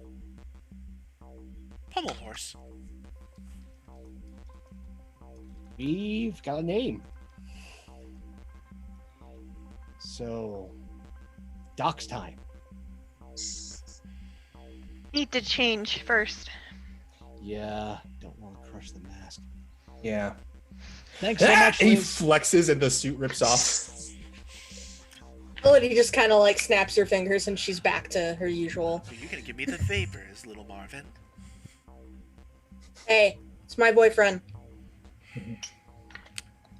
Not the sharing type. Oh, I'm the sharing type, just not with you. Oh, that's just rude. I mean, Takes one to know one, love. Look at what you do to some of your guys. I mean, That's you business. know what? Never mind. They aren't my guys. If they were my guys, they'd be getting much better treatment. Fair enough. Don't want to know. Bye. Thanks so much, Liz. And as you're all filing into the closet, you hear her retrieving from the fireplace. All right, piggies, get ready to squeal. La la la la, not listening, not listening. Like a pair of like crystal earmuffs just appear over Sapphire's. And we exit the 3M tower. I'm just gonna take us back to the house real quick. Get on my gear. Look at the picture of Yadviga that's tattooed on my chest as I'm doing that. And then I'll get it. I guess I can take us to the docks too, huh? This is convenient. You can go anywhere you Yeah, want. that's true. Maybe I'll get used to this. All right, let's go.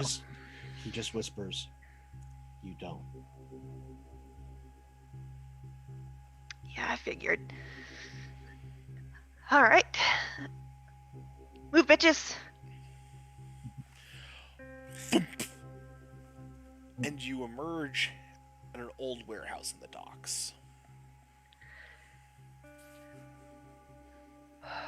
Okay. Did Tube respond?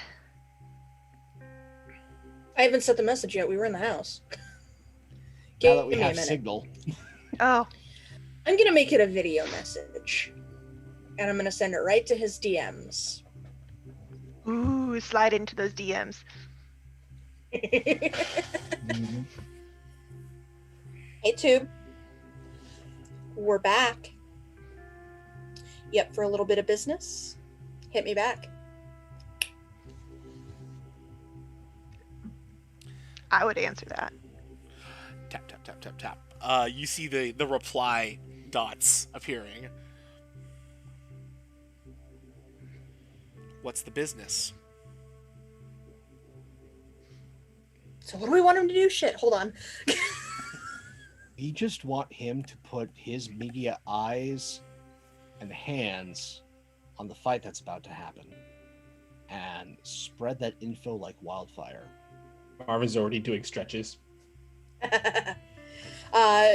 She types back and she says, "You've got an exclusive with us. We're gonna start a fight.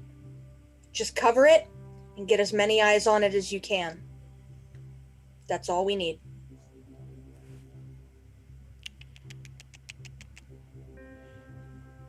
Where? Who? Pummel horse. Docks. Now. I'm a horse. Docks. Give it 5 minutes. Make it 3. I know Marvin works fast.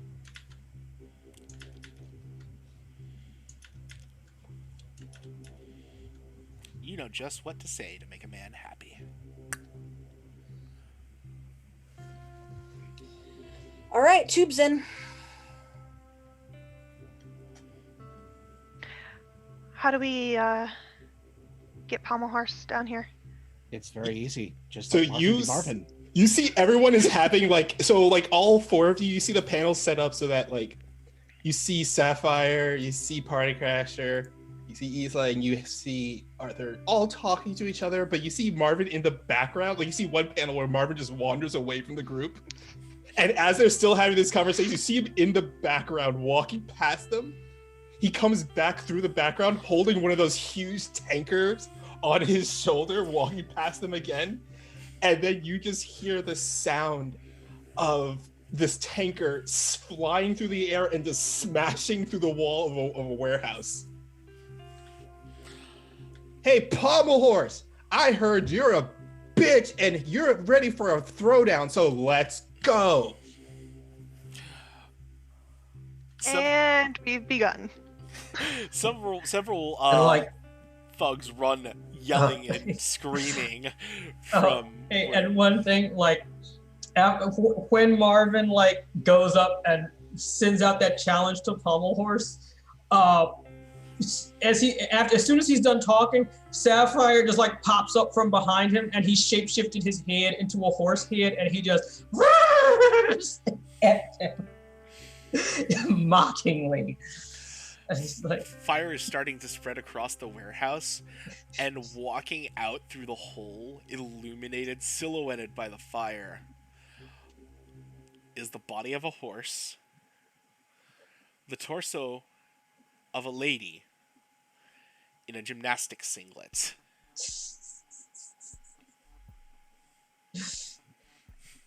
And she cracks her knuckles. oh, actually, that's kind of the opposite of what I was doing. And she's like, oh, good. Somebody to try out the new routine on. And she starts galloping towards Marvin. And Marvin just runs at her, and he has like the most giddy look on his face right now.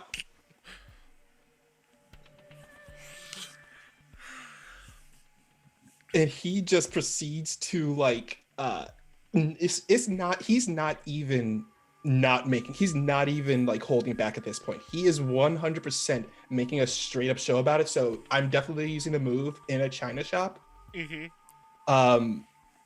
So I am pretty much engaging a threat, and yes, he is going to wreck everything in the process to make a show out of it. Oh, 100%. Do it.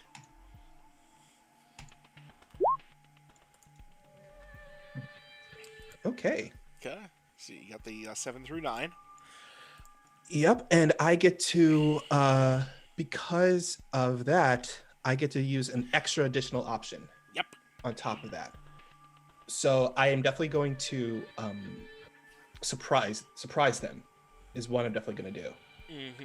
And the other is to give more ground to my team at the same time. Create an opportunity for your allies. Yeah. Okay. Yeah, create an opportunity for the allies to like either make a bigger show out of this or run crowd control to make sure that this goes well. So Pommel Horse is galloping towards you, and right almost at the last possible second, she tries to flip over you from a stand, pretty much.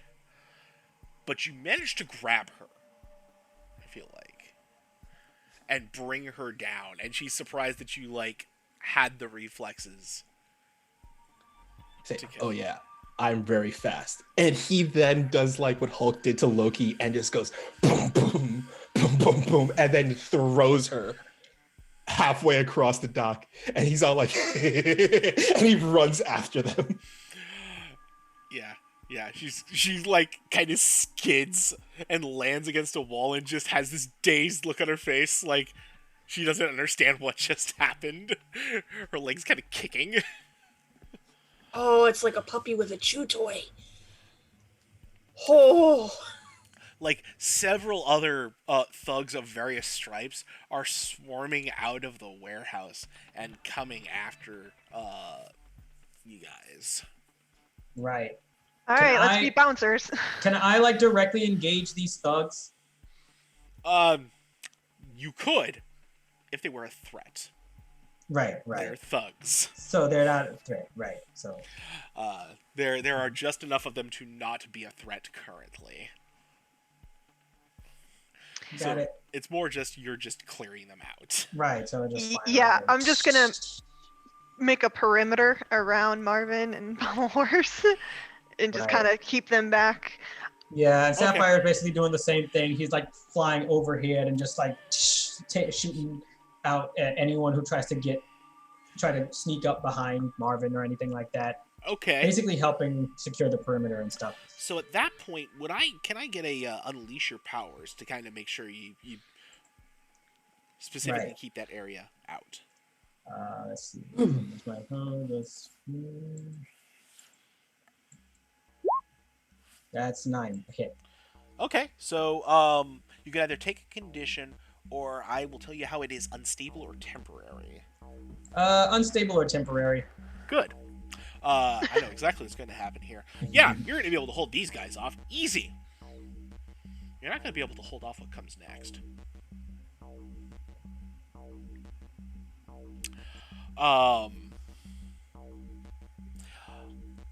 The next thing that happens is... Let's see. Who was I doing? I had... There it is.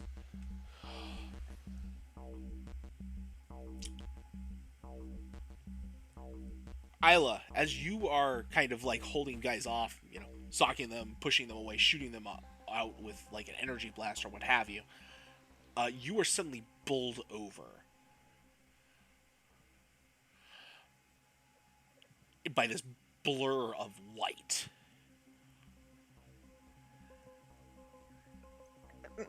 Is there anything or anybody I recognize?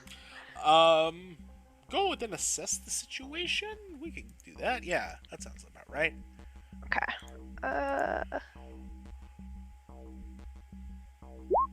Ugh. It is a mass of white and just they have knocked you off balance for right now. Okay. I'm assuming they took me by surprise, so I'm just letting it happen for right now. Pretty much. You're kind of in a hairball with them for the moment. Oh my god. Who's next? I've got my wings out and I'm probably up in the sky, Mm-hmm. keeping an eye out because I know that there are probably several powers at play here, and there's one in particular that I'm keeping my eyes open for. Mm-hmm. But I'm also just generally looking out for anyone particularly dangerous approaching. Yeah, like you see Isla get bowled over by this guy in like a white jumpsuit. Oh, Just not familiar, I don't think. yeah, Marvin's stalking towards Pommel Horse or skipping. I don't know. It depends on how. Oh no, what he's his mood totally is like. skipping. Yeah, that sounds He's- right. He's very much skipping. And you are seeing several vehicles making their way towards this part of the docks. Do I recognize what these vehicles look like? Oh, you're busy. Oh, that's true. Yeah. Well, Yeah, Elodie's Do the I one. recognize what these vehicles look like? You do not Okay. at this point in time. Okay. Arthur, is there anything you are working on at this point? Oh yeah. So the car's coming. It's blaring its Dracula is blaring through its speakers. As I think it just any of those thugs are just getting hit. It is a mess of vehicular manslaughter as just bowling them over. As Grim stops, door pops open, Bargas gets in, hearing the other vehicles is just going to go and say hi. I would like to assess the situation. Sure. Excellent.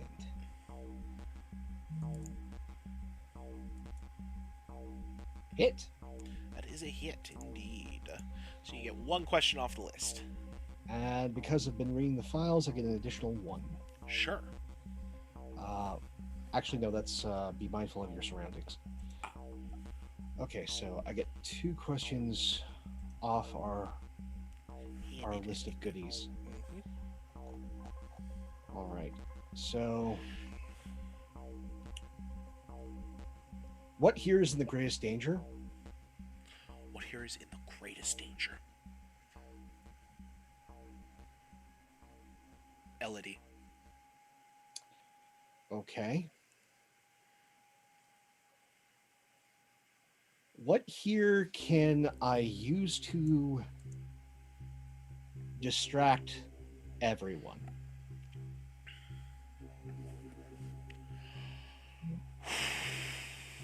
What here can you use to distract everyone? Gas tanks. Big gas tanks by one of the warehouses. Funsies. So just yelling in the ring. Sapphire, What's light up? Light up the gas tanks. I'm on it. Whoosh, and he like goes to where the gas tanks are. Are they visible from where I am in the sky? Once you come zipping over closer to where Arthur has indicated. Yeah. Got it. So once I get close enough to them and realize there isn't anybody, like any innocents or anything in the way, that's what I start doing. I start firing laser beams into these gas tanks and just trying to blow them all up. Roll unleash your powers. Got it.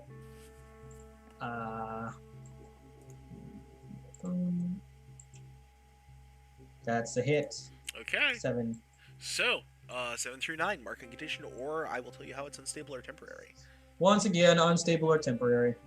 Okay, so, it is a distraction and a delay, but it's only going to buy you a little bit of time. Yeah, makes sense. Yeah. Turbine. So, Marvin is looking like he's having the greatest day of his life right now. Like, he's legit, like, he was skipping over to Pommel Horse and then starts running. And you just see this look of pure elation and joy on his face as he runs over to them, laughing cheerfully as he goes to drop kick them.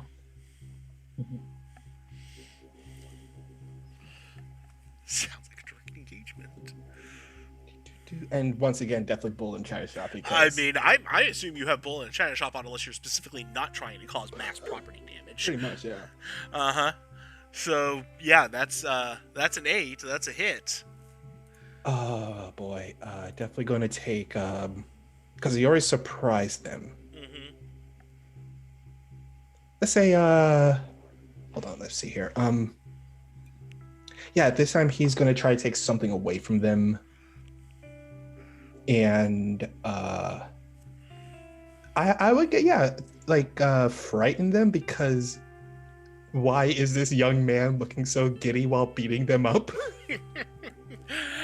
So, like, she has just gotten to her feet by the time you get over there. And by get over there, I mean drop kick her just, like, in the jaw. I imagine, like, all of your other mouths are also grinning. Yeah. Like, imagine, I'm going Conan the Barbarian here. Conan punched out the camel, right? But this is a missile drop kick.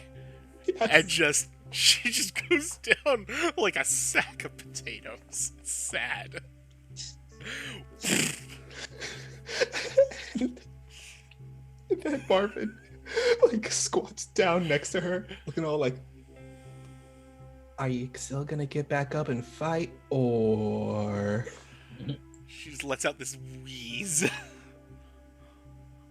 Okay, and he picks her up and mounts them onto his shoulders.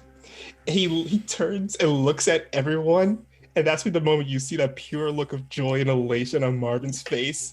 as he hits an F5 on her. Wow! Just You ever F5 a Centaurus? mark that one off the list. Yeah. Wow. Oh, that's beautiful. That is a moment of beauty. All right, who's got next up? Somebody, please follow up on that. Well, I'll eventually roll to a stop with this white person creature on top of me. Mhm. Yeah, it's a guy. What do they look like? It's definitely a guy. He's kind of muscly. Completely bald. Okay. I'm just gonna be like, oh, that was rude, and I'm gonna try to flip him off of me first Yeah. of all. Let's go with So that. I'm yeah. Yeah. Okay. Okay, so you get one off the list on that one with a 7.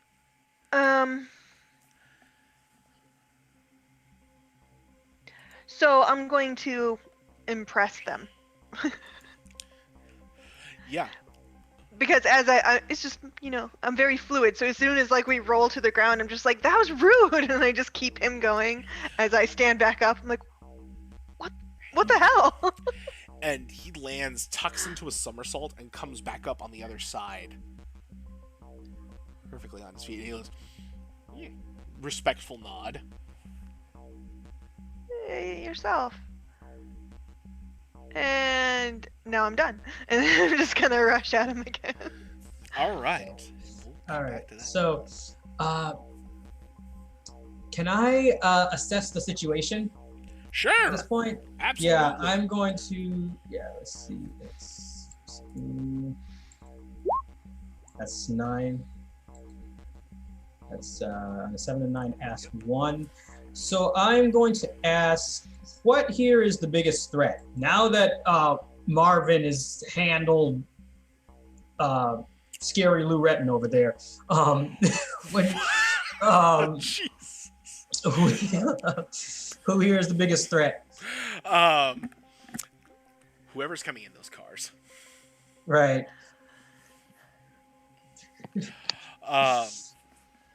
Okay. Yeah. Okay. Yeah. Right. So I'm going to. Right. You're gonna. Go ahead and do something. Yeah. No, that was your assessment. Right. Elodie, So- Arthur, who you got? No sign of knight in fucking armor. Nope. Okay. Isla looks like she's handling it. Marvin's just having the time of his life. Yeah. I All heard- Sapphire just. I heard Arthur over the ring. Arthur, you gotta be in on these cars yet? Right. Keep an eye out for them. They look suspicious. Closing. Don't necessarily know how to proceed. This is all very new. Well, for a start, pop your trunk. On it. Drive by. Delivery. Coming up. I'm gonna swoop down, and as the trunk pops, grab my sword and shield. Okay. Now I'm ready. For whatever the heck is coming, I'm ready. With a sound that is not of this earth, Snicker Snack is pulled and drawn.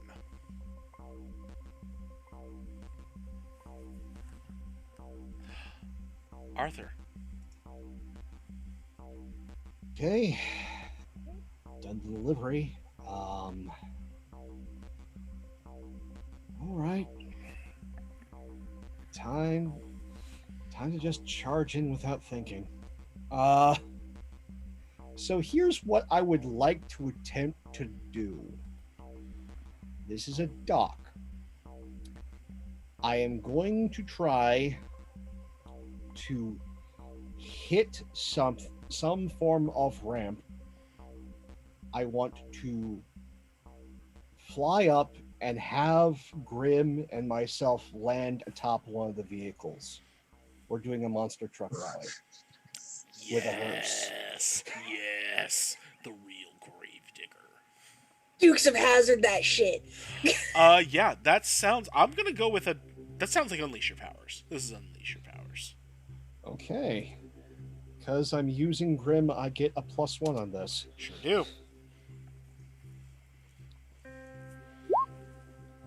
Full hit. That is a 10. Yes. So you do what you want. Whatever. So yeah, you find like there's a set of like crates with some plywood set over them, very conveniently facing the way you want to go. Yeah, we're Blues Brothering this as the car just launches in the air as these fleet of 3 cars come by, and the back tires just touch down into the front windshield of one of the vehicles. And then there's just this giant pop-up between both. Grim rolls through on the other side, and that one vehicle that was crashed into jackknifes onto its nose and is now spinning like a top on its roof.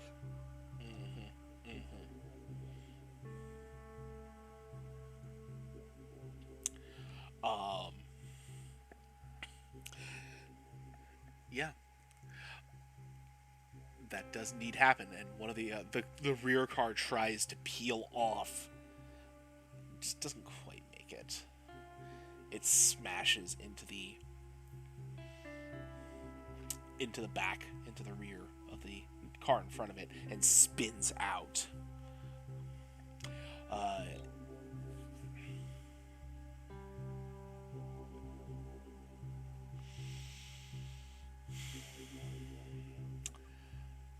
That's when you hear the clatter of hooves. Clearing the fire is a black horse in black destrier barding.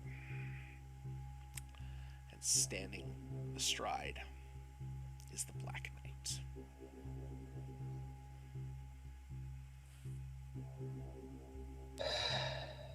All right. It's go time.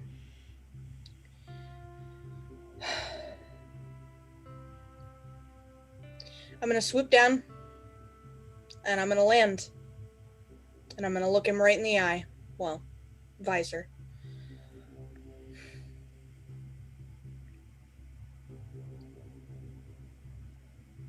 You ready?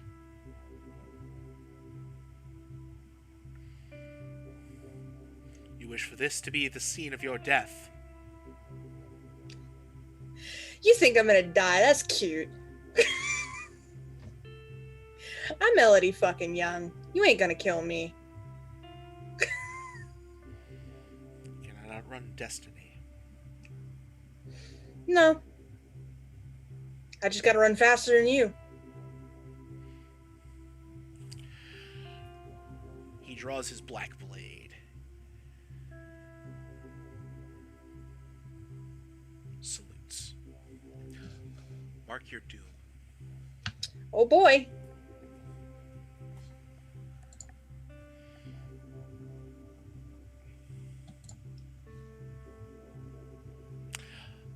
Who's next? Oh, go ahead. Sorry, I was just gonna say, as I'm running to tackle this guy in the white, I'm gonna see the Black Knight out of the corner of my eye. Just be like, oh god, I don't have time for you right now. And I'm just gonna try to go for a knockout punch, just to take care of him.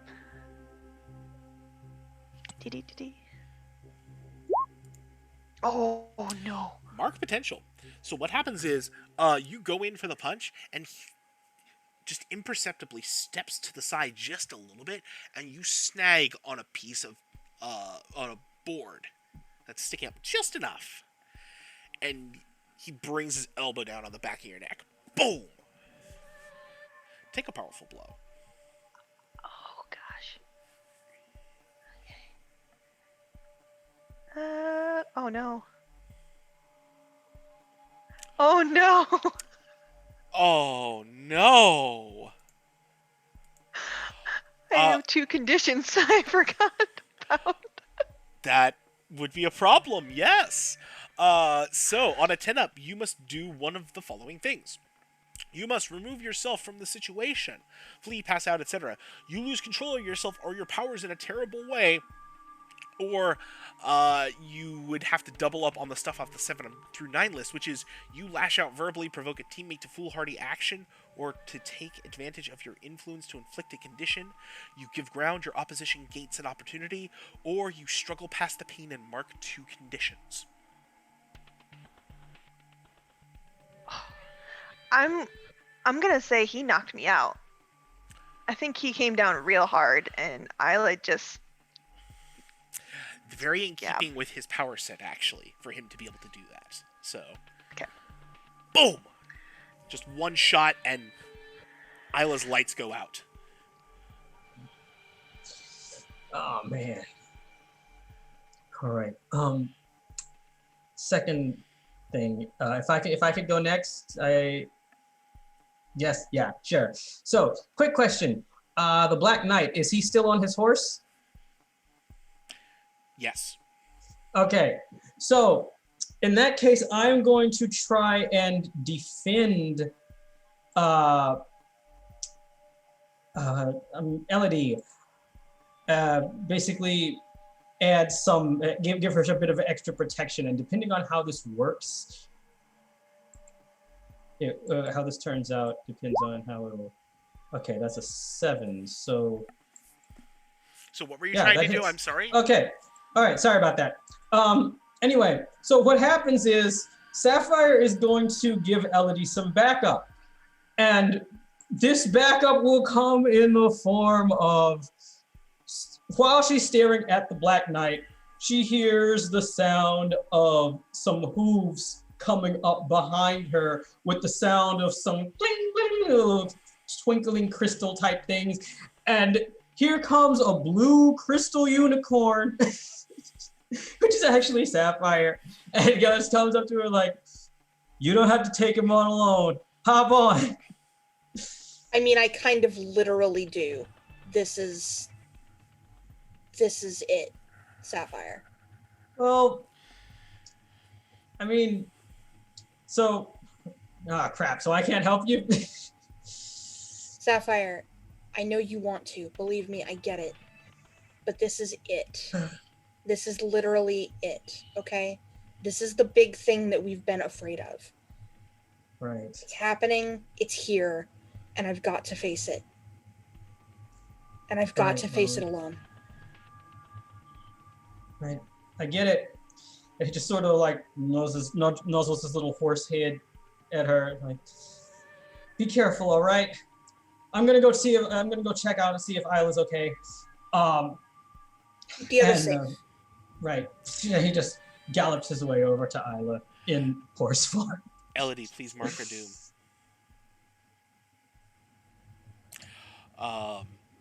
Sapphire, are you taking a condition, or is this unstable or temporary, this unicorn? It's well, when you defend someone, it's expose yourself to danger. Oh, that was a defend. I didn't hear what the move was, so that's why I was. Right. I was trying to say, yeah, okay. But either way, I definitely already exposed myself to danger, so yeah, that's fine. So you're exposing yourself to danger, you say? Right. Okay. So at that point,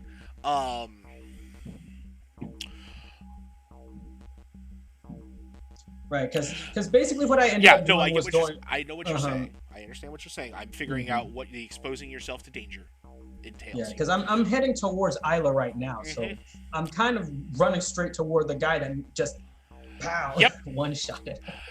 Yeah.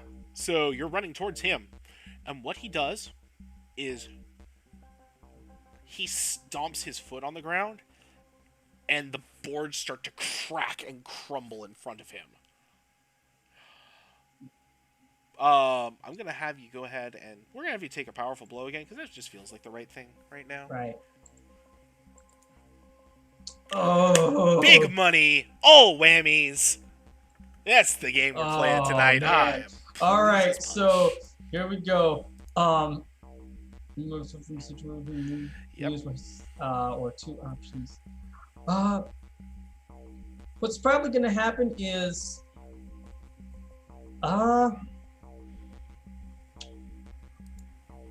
controlling myself or my power in a terrible way.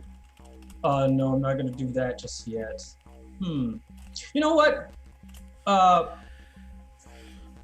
I'm going to. Okay, two options. What's probably going to end up happening is I'm going to give my ground. The opposition gets an opportunity and mark 2 conditions. So basically, what I'm imagining happening here is that these boards crumble underneath Sapphire while he's galloping towards this guy, and he just falls through and lands in the water below, and yeah, so that basically just pretty much gives this guy the any opportunity that he wants, and the 2 conditions that I'm taking are I'm gonna say hopeless and insecure, because he just he kind of feels like, I just tried to protect Elodie and now I can't, and this is basically the big moment that we've been waiting for. So he's more terrified for Elodie than he is for himself right now. So yeah. Yeah. So at that point, a couple more cars pull up, and piling out of them are several figures wearing masks that oh gosh, I believe, who was there at the end? Sapphire would recognize if he was, not below the docks, and Isla would recognize if she was conscious, unfortunately. But it is the masks of Ulysses Tube's followers. Oh.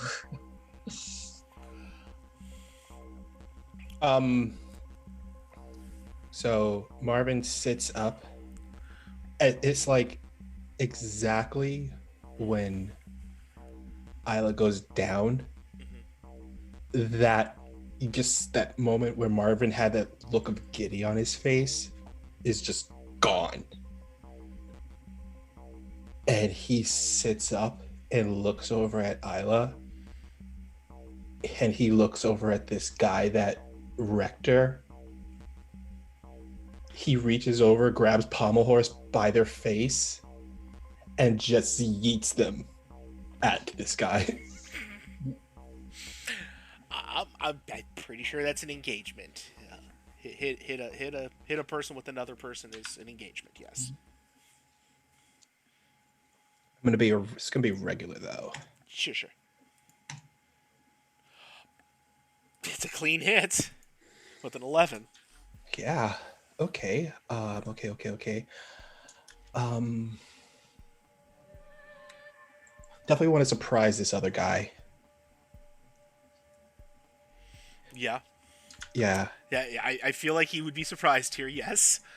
And I'm also going to give opportunity for any of my teammates that are still up. I mean, you've got 3 people still up. You're still here doing a thing. And that's my turn. Good. Okay. Somebody went down.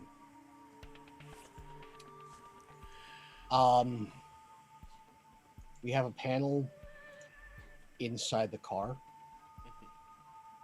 It's profile of Bargas behind the wheel, and then just the face, as the eyes are now completely red.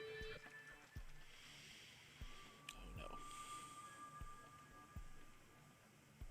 Car keeps going in one direction. There is a puff of smoke, and walking out of the shadows behind the man in white Your name's not Morgana Le Fay, Sorceress Supreme. Woman whose day is numbered.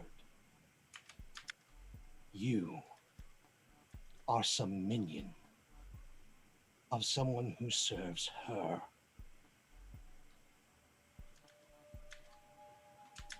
Your day is done. Run or perish. I'd like to provoke. Oh, that sounds like a provoke, yeah.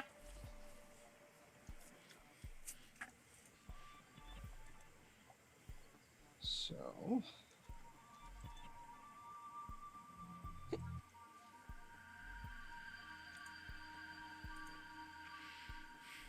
Poor Cue Ball, he was having such a good day.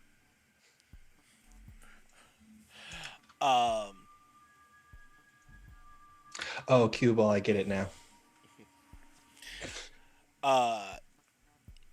He turns around, sees you, and just that stare, something just snaps in him. And he decides, you know what? There are better things to do with his time right now. And he starts to run. And as he starts to run,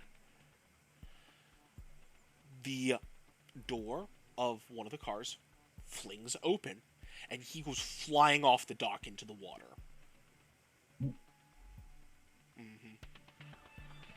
In conflict with just words, marking off.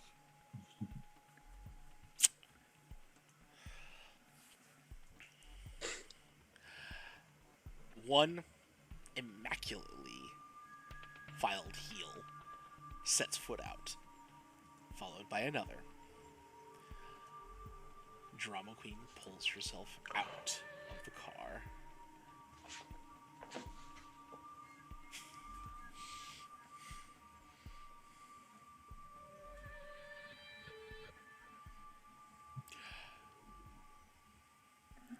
Who's going next?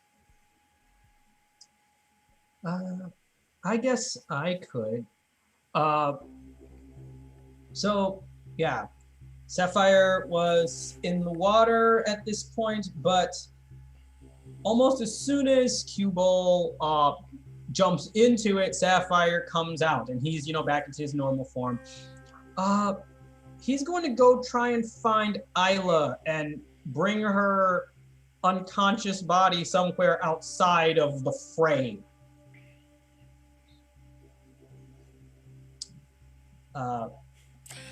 Okay. So you are headed towards her. I think Drama Queen's probably going to try and stop you. Right. So what would I roll for that? Would that be a What is that gonna be? I feel like we're gonna go with Unleash Your Powers here, because it feels like you're gonna try and resist whatever it is she's doing to try. That and makes stop sense. you. But it's not quite take a powerful blow yet. That's 11. An 11 is a solid hit. So yeah, you can go. Right. Like, she's trying to pull you down to the ground. She's making Right. this big waving. He just goes in there and swoops, just grabs her like, ha, too fast for you. Let's see, what is the current safest place I could put her? Somewhere not here. Somewhere not there, right. Right, so I'm just gonna try and take her to the first sign of safety I can find, maybe on a rooftop somewhere, and leave her there for now. Okay. So that's gonna take a minute. In the Right, meantime. it might take a while. I'll as I like pass the rest of the guys, like, you guys got this.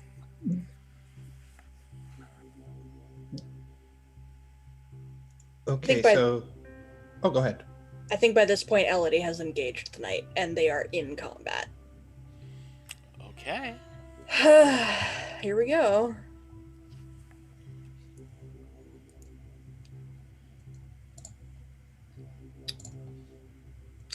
Hey, I still got it.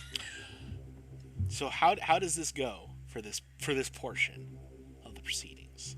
The first thing Elodie wants to do is try and unhorse him. Oh, She wants to get him down on her level. yeah. that happens. Yeah. What else would you like out of your plate of options? Because That you've is now a taken good the horse. question. I have taken the horse, and I want to impress him. I want him to know that this is gonna be an even fight. For once. Yeah, I think you unhorse him with just a deft maneuver using the shield. Like he's trying to ride you down, and you just hold and twist, Mm-hmm. and that brings him down to the ground.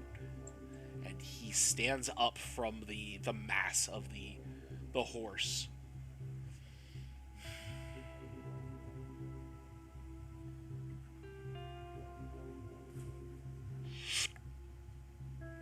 I know you don't like to fight with honor, but you're fighting fair this time. Honor is for those who have earned it.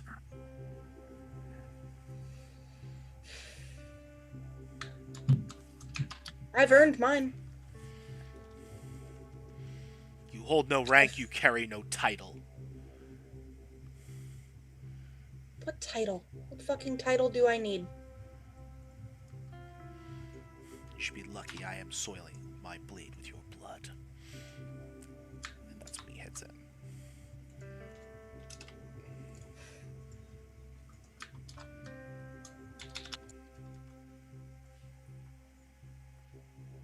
Jump in real quick.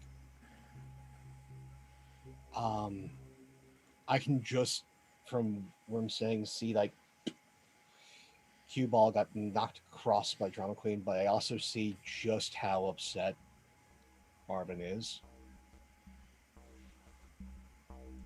Come up to him, starting to fade out.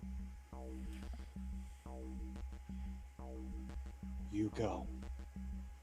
I'm your shadow now. And I'm going to phase and blend in to Marvin's shadow, readying to do whatever team up attack we can to just wreck people from here on out. I mean, that feels like a support move. Okay. So how's this? How about we use that for spending some team? Yeah. And since I have this new beacon move called Won't Let You Down, I'd like to spend 2 on Marvin's next roll. Okay. That'll work.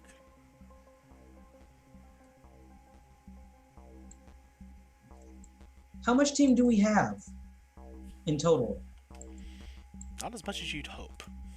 Yeah, we probably don't have a lot. Like, we have 1 already going into combat. We have 1 more because of Arthur. Everyone was present at the start. Yeah, Well, here's the thing. You get 2 for showing up to the party that's as 2. a team. 1 for Arthur. 1 for everybody having the same purpose in the fight. Right? Everybody had the same purpose. Yeah. Mhm. Anybody mistrust Arthur or the team? Mm-mm. No. However, I am removing it 1 because you were ill prepared. Yeah, fair. Makes Yeah. sense. So if Arthur uses those 2, then we're back down to 1. Yes. Okay. All right. So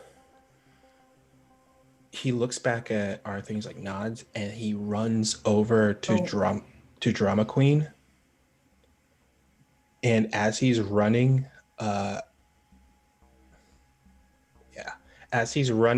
he pulls back his fist, and all of like the black shadowy inky slides down his arm, just makes his fist larger and larger. And he goes to just slam the fist right into Drama Queen, not even just like holding back.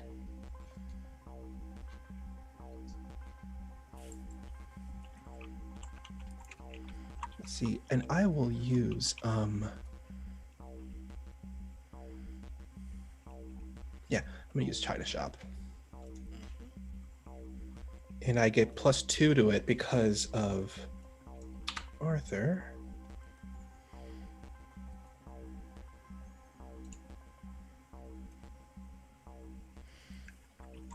Yeah, that's a hit. Pure strength as you come through with Arthur's shadow winding around your fist to add that extra concussive Oh force. boy. Definitely one surprised the crap out of them. Mm-hmm. And the other, ooh, I would like to take something away from them. But the way it is that I'm taking Drama Queen away from, I'm taking her, the support of all of her troops away from her by punching her so hard she flies away from them.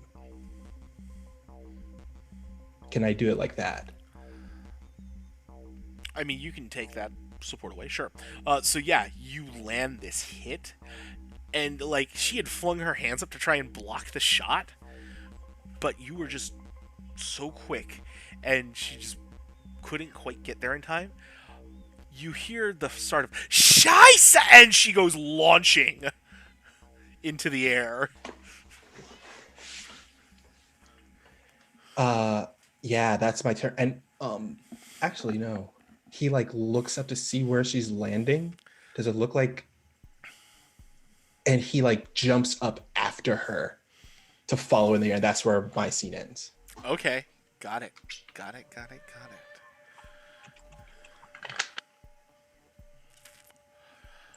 A fog has started to roll in.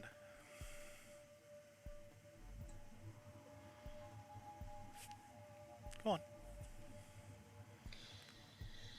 Fine. You want a title? How about Elodie, beloved of the Mythfits?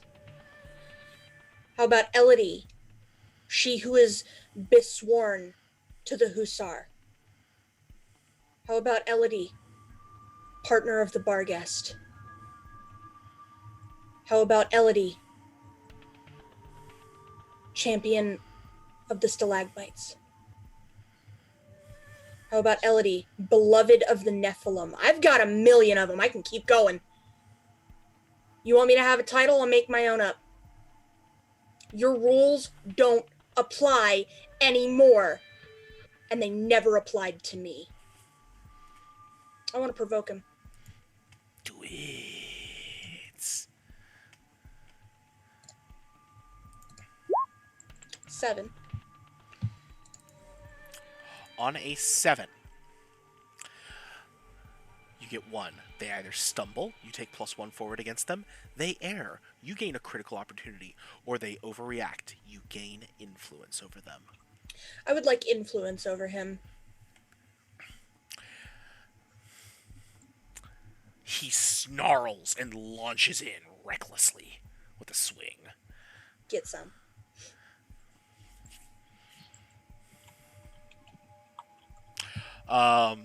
Yeah, okay. That's that. Is Isla waking up at all? No, Or am I just done? When you say you're done, you're done. That's Okay, it. Until that's fair. Nope, just making sure. Mm-hmm. Who's next? Oh, by the way, mark your doom track.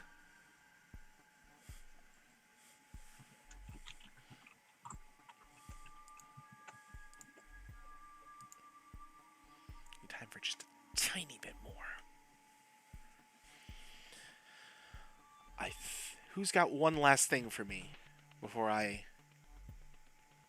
hang this on a cliff for us? Well,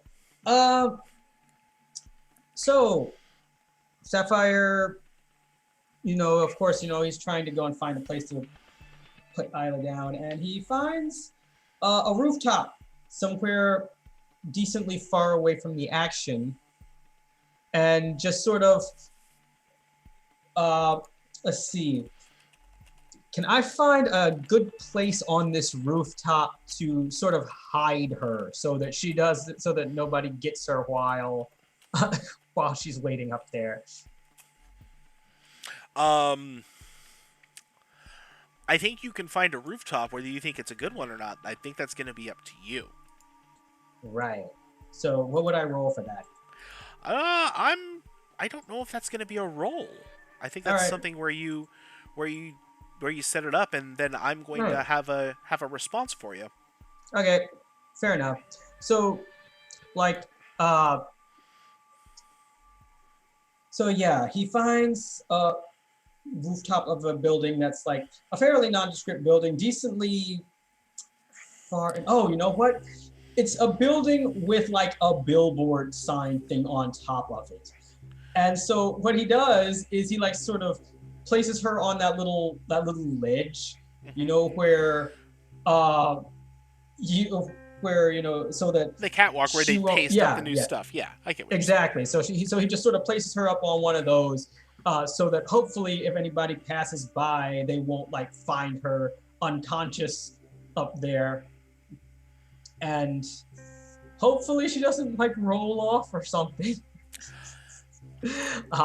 And as you're placing her down, you hear a screech in the air. What was that? Just sort of turn around towards the sound. Have you ever heard a bat using its echolocation? Mm-hmm. It's kind of like that, but louder, deeper. Can I see what is making it? Yeah. Following your hearing, you see a figure the size of a large person, like Marvin size, winging through the night sky towards the dock. What is that? That's a very good question. As soon as I'm done securing Isla, Sapphire is going to start flying back towards the docks. And as you do, the creature veers, rolls to see you, and you see it is a bat with the form of a man, but his garb is Mesoamerican. And that is where we are going to end tonight's episode of Sunset City with the introduction of Kamazotz. That's what I thought. So we're gonna go back around, let people give the plugs, talk about what their favorite moments for tonight were, and boy, we are gonna go some places. This is all coming to a head. First up, we're gonna just go back around the way we started. Pope, how you doing, friend? Where can we find you? What are you up to?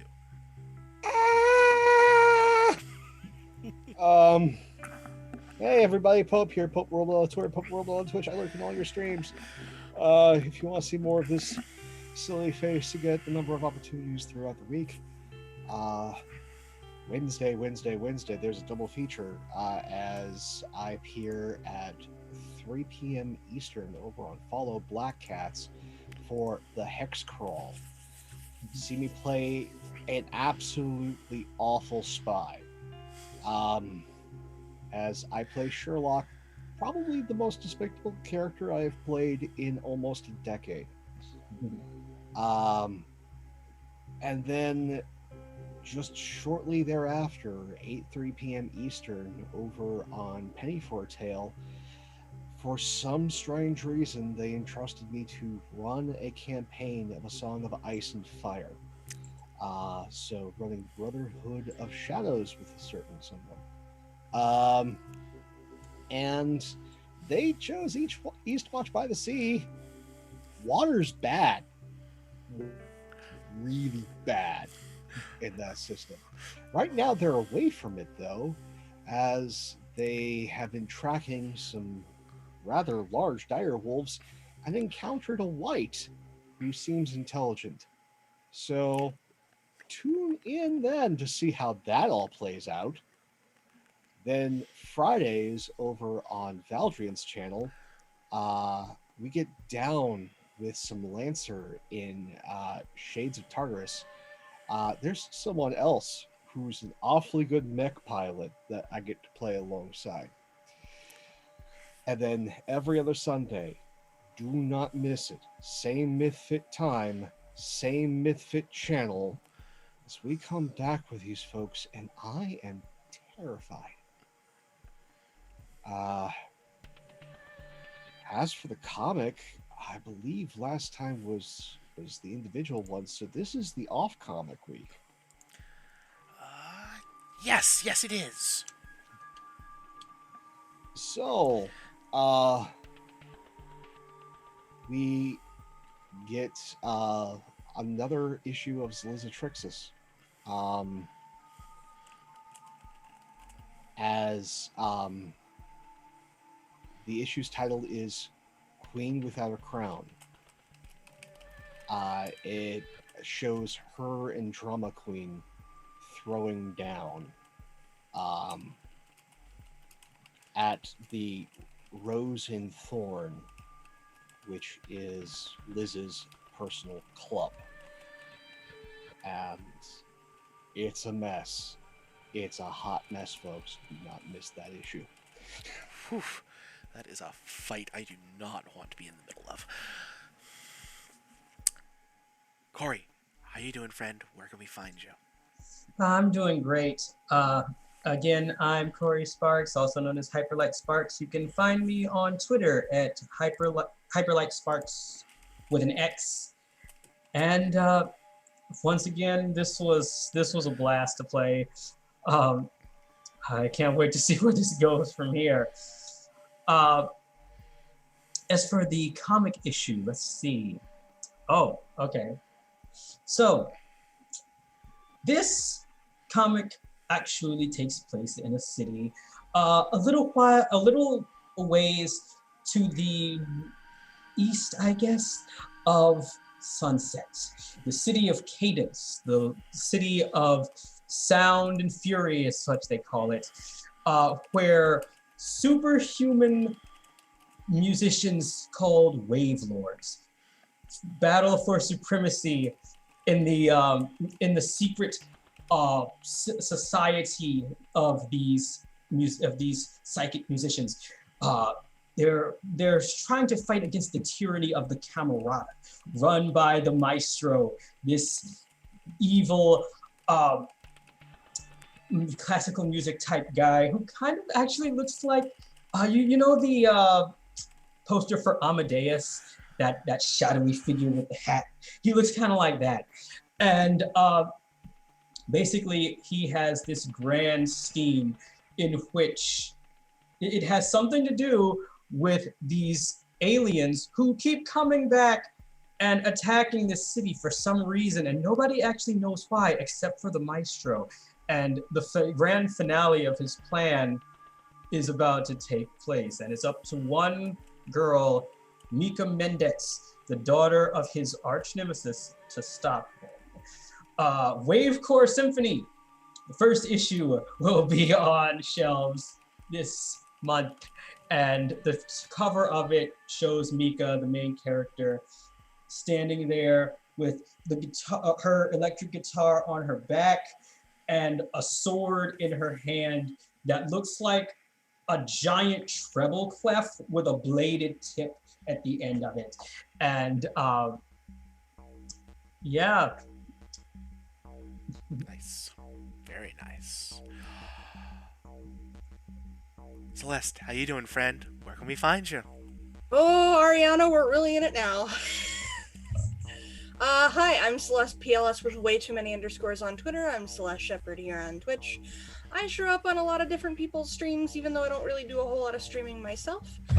You can catch me this coming Wednesday on Brotherhood of Shadows on Penny for a Tale, playing a lovely little bastard named Brendan Flowers, who is a pretty boy and a greenhorn and does not want to be in the North and has no place having taken the Black, but you gotta do what you gotta do.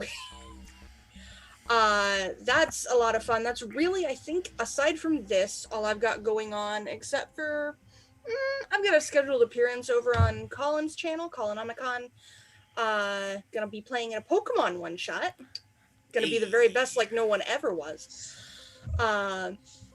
As for the off issue, there's another couple of members of Ace High's little band of horrible people that I haven't introduced you to. A particularly colorful little girl. And I say little girl, but she is quite womanly. Named Twinkle.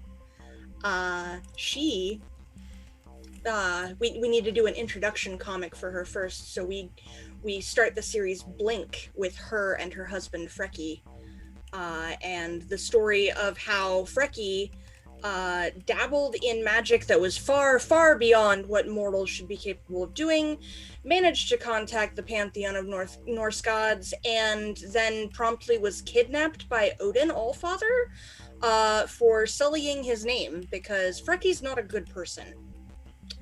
And he's been doing everything that he's doing in Odin's name, and Odin's not happy.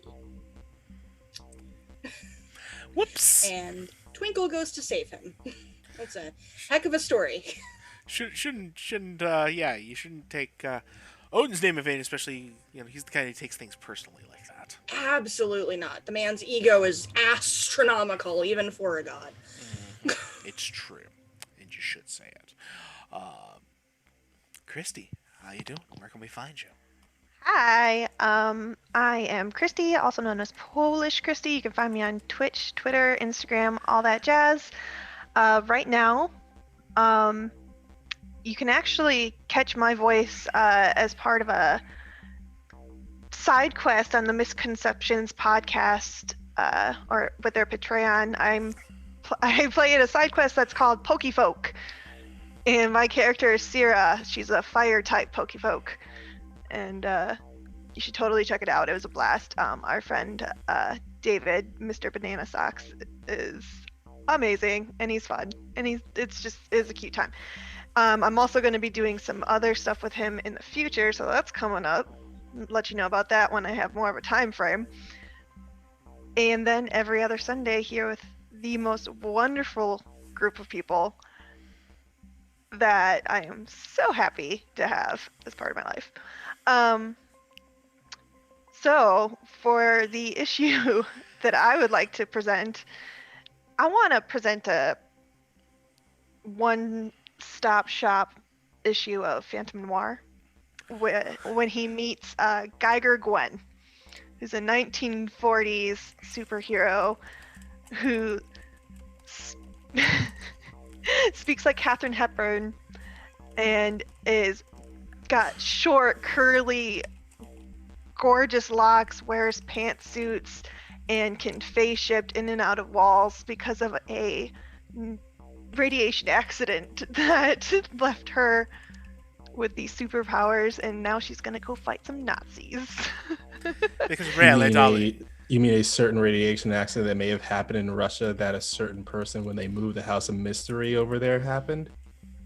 She can neither confirm or deny what actually happened. Because really, darling, when you get powers, I love you do Pope's with the time. reaction right now.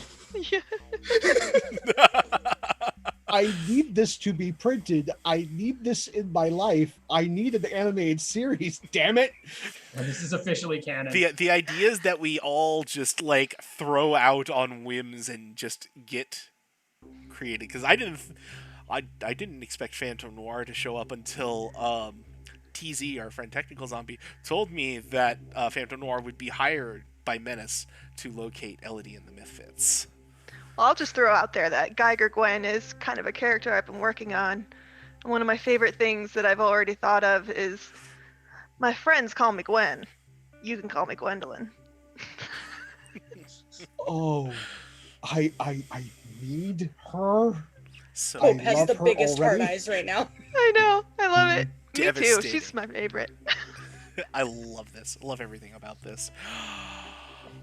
Wally, how are you doing, friend? Hey, welcome back, y'all. This is what you subscribe for. You come for this high intense stuff, and then you just left out in the winds as Matt just weaves his tail and just says, "Hey, I'm about to rip your heart out, and you're gonna love it." What's up, y'all? It's your boy Wally. You can find me on the internet at Wally132, WALLE132, much like the cute little Disney robot. Let's see, where am I at next week? Well, this coming week, Monday, I will be over at Colonomicon playing A-State. It is, oh boy, I am so excited to play this game. I started off as a one-shot, then we filmed vignettes last week, so tomorrow is our very first live game. So please come check us out over at Colonomicon. It's going to be a blast. We'll be blasting that on Twitter. Then Tuesday, nothing. Wednesday, nothing. Oh, Thursday is my last episode with the Digital Air Entertainment podcast because I'm taking a slight break with them because I've had a new opportunity in my life that I am now official DM for Magpie Games. Starting in February 4th, my first game will be posted up on the website. If you are interested to play with me, look me up, buy a ticket, sit at my table. I'll be more than happy to run it for you. And then Friday, what am I doing Friday? Oh, right.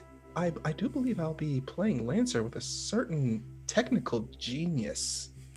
They are straight up technical wizard. They totally hacked a Supermax space prison, no big deal. But yeah, they're kind of a big deal. But that's where I'll be at over at the Valerian Tales playing Lancer. It is a lot of fun. Isn't Lancer that one with the mechs? Mm-hmm. Oh yeah, I've seen that one. I've been. It's a lot of fun, and I'm loving it so much. There you go, right there. Yeah. And if you're a fan of Big O, oh yes, Big O, literally my favorite anime. Do not miss Wally's portrayal as possibly the biggest love letter to that character I've ever seen. It is gorgeous, it is beautiful, it is captivating, and even better is the rapport that he has with Nathan. Oh my gosh! When they go off, it is just a marvel to sit and watch. I am loving the crew we're with, so tune in for that. And then I'm back here. I will actually no. I'll be over at the Colonomicon for another one shot. What am I doing this one shot? I think I'll be the very best that ever was. Yeah, I think we'll say it like that. But yeah, and then every other Sunday you can find me here over at the Killer DM playing this wonderful mask game. Let's see, what is the off comic this week? Let's focus on Sunset City, because during that 4 months of Sunset City, you know, the army, they came in. The army has many weapons. One of them, the army does have a mecha division. But one robot didn't make it during the battle. It was left on the inside of the wall. And no one paid it any attention, no one paid it any mind until one young man with a unique knack for engineering finds this robot. And now he has a new best friend. And it's the adventures of Jamal and the Steel Titan. 25, you are alive.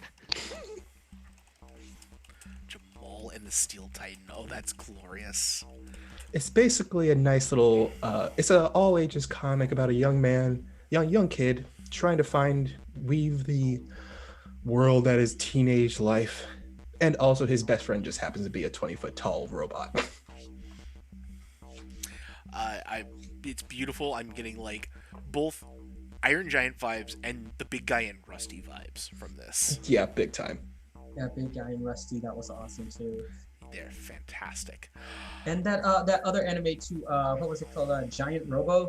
Yeah, Maybe very much. Yeah, it's very much Giant Robo meets Big Guy and Rusty, because he does end up linking up with a secret organization of crime fighters. Right. Well, okay. I have one thing in response to say all that Pokemon nonsense, by the way. Team Rocket forever. Sorry. Prepare for trouble, baby. Indeed. So chaotically gay, I cannot stand. Hi, I'm Matt. You can follow me on Twitter at @TheKillerGM, where I write about gaming, nerdery, and various and other sundry. When I am not here coming up with a cavalcade of rogues to throw against these people, like throwing meat into a wood chipper, as it feels like some weeks.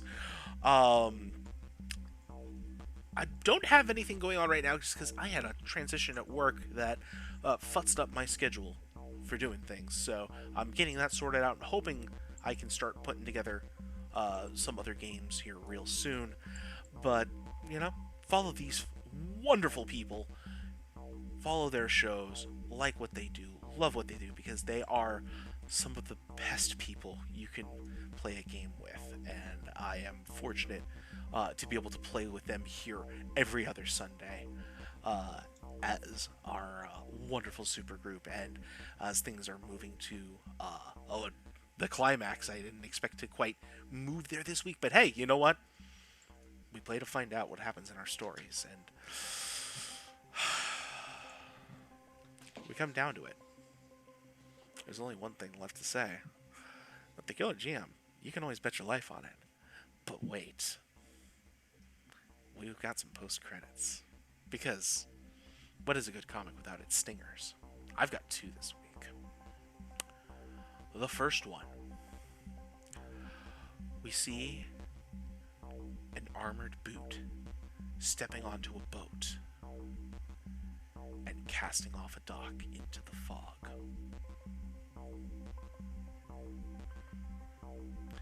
The other stinger that we have